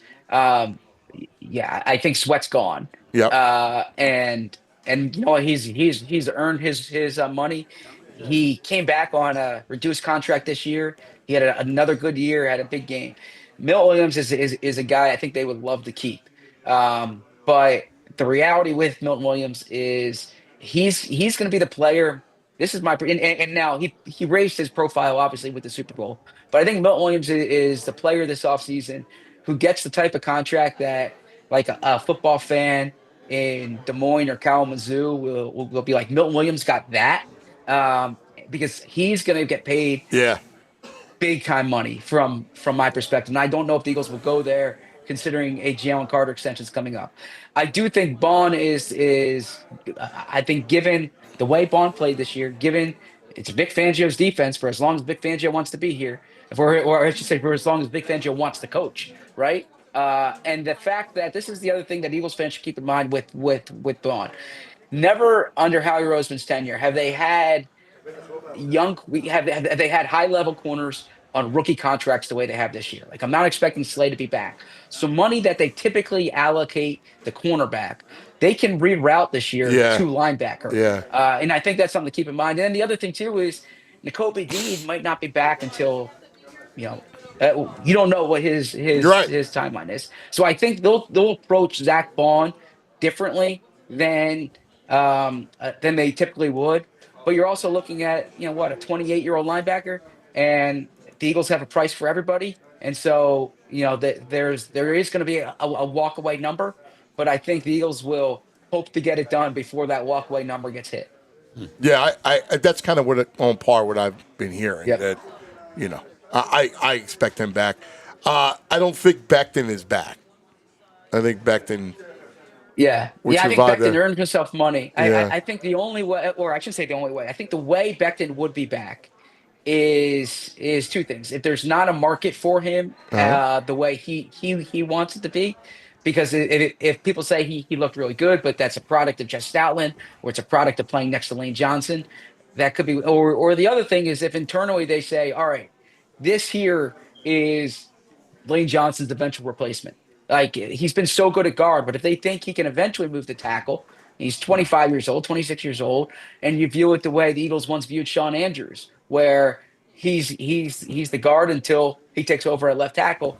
That could factor into consideration. But you've been on this really before anyone, going back to the summer where you said the Eagles really like him at guard, maybe more than tackle. So if they view him as more valuable at guard, then I think given the fact that Tyler Steen's in the building, given the fact that Lane Johnson's going to play at least next year, maybe the year after that, I think Becton could command more money elsewhere. So what stands out too is they're young in all the right places, man. Like they're a problem. One of the things I did, like you do, you do all the national hits all around the country, and I was in Toronto today and Phoenix and all over. And the question is, well, dynasty. Are the Eagles the next dynasty? And, it's impossible to talk about, you know. But I did say, listen, 2 Super Bowls in 3 years, and they're young in all the right places. And, they're strong in the fronts. And, again, you go back to the fronts. Like, I like Jalen Hunt. You and I talked about him. He's one that pops to me. Like, I like, and how about Nolan Smith? He's just this freaking stud, dude. Like, he's a baller. Like, they're good. They're good along the fronts again. Like, they're going to be there. And you know what Howie's going to do? Now you got to look at the draft, and you can replenish. You're in a great spot when it comes to building and tweaking the foundation. So, not that you ever want to predict, dynastic developments, but, it's there. The seedling is there. I think they're well positioned to be a really good team for a long time. Similar, by the way, to the early 2000 Eagles, right? Yeah. That's a team that you would have said the same thing. They're young at all the right places. Now, they didn't have the receivers that this team does, but Donovan was a young quarterback. That offensive line was outstanding. They had studs all across the defense then. But that's also an example. It is so hard to win to get this deep on an annual basis. Like the Ravens have been loaded, the Bills have been loaded. It's hard. So I think they're well positioned. As Jeffrey Lurie's told me this, that what you want is you want to be set up to be a contender every year. And then there are years when things break right in terms of injuries. When years break right in terms of the draw. I don't mean to be negative here, but it's like Pat Riley had that famous line a few years ago where he said it's the disease of me, which is when you win, everyone thinks they're the reason, right? And I don't want to say that occurred in 2018, the 2018 season. I don't want to say that occurred in the 2023 season. But there's a reason why after the Eagles have made the Super Bowl in the past, they haven't followed up again to the Yeah. Super Bowl again, and there's been kind of, I don't want to say dysfunction. Yeah. Well, There's T.O. always in because 05 was yeah, there. Donovan. exactly. Because when you win, everyone gets told you're the reason why, and you lose coaches, and you lose, you lose. Everyone gets paid elsewhere, and it is just hard to get that right mix of people and intention and motive. Like, it's hard for all of that to come together. So I think they're going to have a really good roster in place, and they're going to have a good coaching staff in place.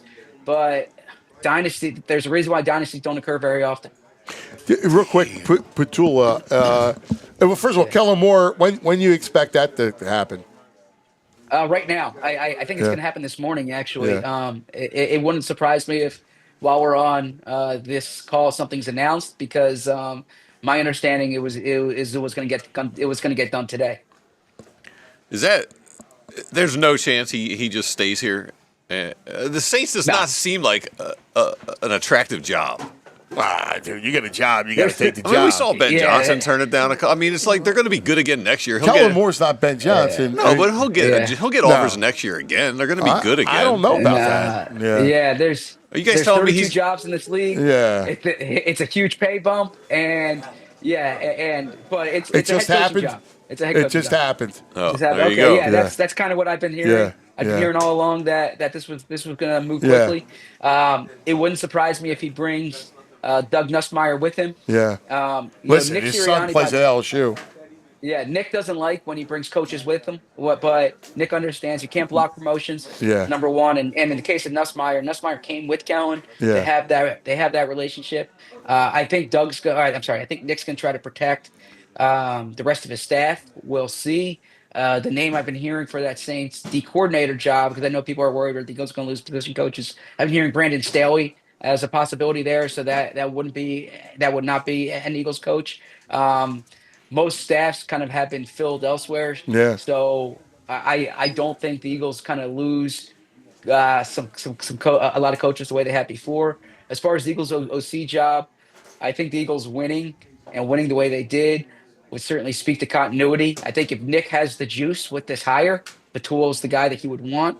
I spoke to Petullo for a while last week about kind of his philosophies. And one thing Kevin really emphasized is that he's not just an extension of Nick, right? Like this wouldn't be Nick's guy as OC. That Kevin disagrees, and Kevin can push back, and they have that relationship. But my sense is that they'll at least have a search. Now, like we talked about at the top of this call, they're pretty late in the game here, right? The combine's in a week and a half or 2 weeks. Free agency is in 4 weeks. So they need to move quickly. The difference here than in the Gannon situation is the Eagles were expecting this, and this isn't something that they're reacting to post Super Bowl. I like Kevin. I'm going to tell you right now. I like Kevin. Do you guys think with Nick coming off a Super Bowl victory and Kevin being his guy, does he get more involved in the play calling? Well, I think that's what they're going to try to guard against, right? And I think that's what happened with Brian Johnson, and I think that will probably come from above. That if you have your guy, he's calling the plays, right? Yeah, that's what I hear. And Kevin, I hear the same thing that Zach does, which is he's his own man. I like Kevin. I think he's sharp. I feel good about. I feel much better about your situation now than I did after 22. I really like Brian Johnson. I think Brian Johnson had a tough go at it here because I think Nick was probably a little more heavy-handed, and I think there was a lot with Jalen that year too. But the only problem with Brian had was he was very close with Jalen, and sometimes that's not good. You're right. And you saw that with Press Taylor too. By the way, when Press was here with Carson Wentz. Yeah, it's true. Z Berms, great stuff as always, man. You're the best. We love you. See you at 2 o'clock. Make sure, 2 o'clock. I would tell all the viewers, go on to allphly.com now. Real cool piece from Bo Wolf. We were fortunate enough to be at the Eagles after party or the Eagles party in the team hotel, and Bo has some great scene in there from Sirianni and Brandon Graham. I frankly think it's one of the best pieces that have been written since the Super Bowl, and you're only going to find that on allphly.com. Love it. Nice. Love it. PHLY exclusive. Great stuff, my brother. Thank you, Z Berms. There he is, Zach Berman, Zachariah. Wow, that's going to do it for us, man. We're out of time. Quick. Yeah, that was The days sprint. are cruising by. That was a sprint, 2-hour sprint. Great job, Frazier. Excellent. Joey. Great job, Joey. Joey looks fresh. I'm looking at his socks. Boyd's for life. He stole that from his father. He stole that I was from like, his Joey's father. not shopping at Boyd's. Come on. No, but Joe Sr. is. Yeah. Joe Sr.'s got stock in Boyd's. I got them from my father. Yeah, you stole that. Yeah. You stole those socks. I don't know if I've ever stolen socks from my dad. Yeah, you would steal from if your father was Joe, Sticking Joe Sr., you want to steal it. He puts a bunch of clothes in the back room, and then that means he doesn't want them anymore. They're mine. Yeah, I Backroom like clothes, yeah. Yeah. Do me a favor. If you see any more of those socks, grab me a pair, too. I got you. That'll do it. Great stuff, everybody. Thanks for hanging. And special thanks to Jeremiah Trotter. Oh, we that was love great. him, Do we man. have a back in the day? Do you want it? Yes. I put something fitting together for back in the day. If you got a moment, let's. It felt like it felt with the theme for today. I love it. Right, a back in the day moment, baby. We're going back. We don't have the song Yeah, here. I'm since singing we're on for you the, until you get up. I'm going back. Thank you, I appreciate it. Back in the day. We are going. You did it. Yeah. All right. All right, here it is. Little Trott Jr. acts, man. That's great. Look how happy. Even Jake Elliott. Look how happy. Jake Elliott looks to bump into him and just gets hammered out of the picture. And he comes in. That's awesome, man. Here comes Jake. By the way, that was Boom. Did you see Jake Elliott take that shot? By the way, it was a great tackle. Yes, it was a great That tackle. was a great play, man. Oh my God! Here comes Jake. Here it is. Boom. The wait is over. Saints are finalizing deal with Kellen Moore. That's all over everywhere. Well, thanks for your work, Kellen. I mean, you're not going to be missed too much, I don't think. But we appreciate what you did. Yeah. Yeah. I mean, it's our like 12th coordinator in 12 years, it feels like. Just keep on winning. I'll be honest with you. I don't have any separation anxiety. No, I'm good. All right. Not crying over that. All right, listen. Everybody, be careful because it's supposed to get a lot of snow, right? So be careful with that. And we may see you from our homes tomorrow. Everybody have a great day. We love you. Enjoy this thing, man. Every moment of it. We'll see you in the morning. We all silly like the mayor.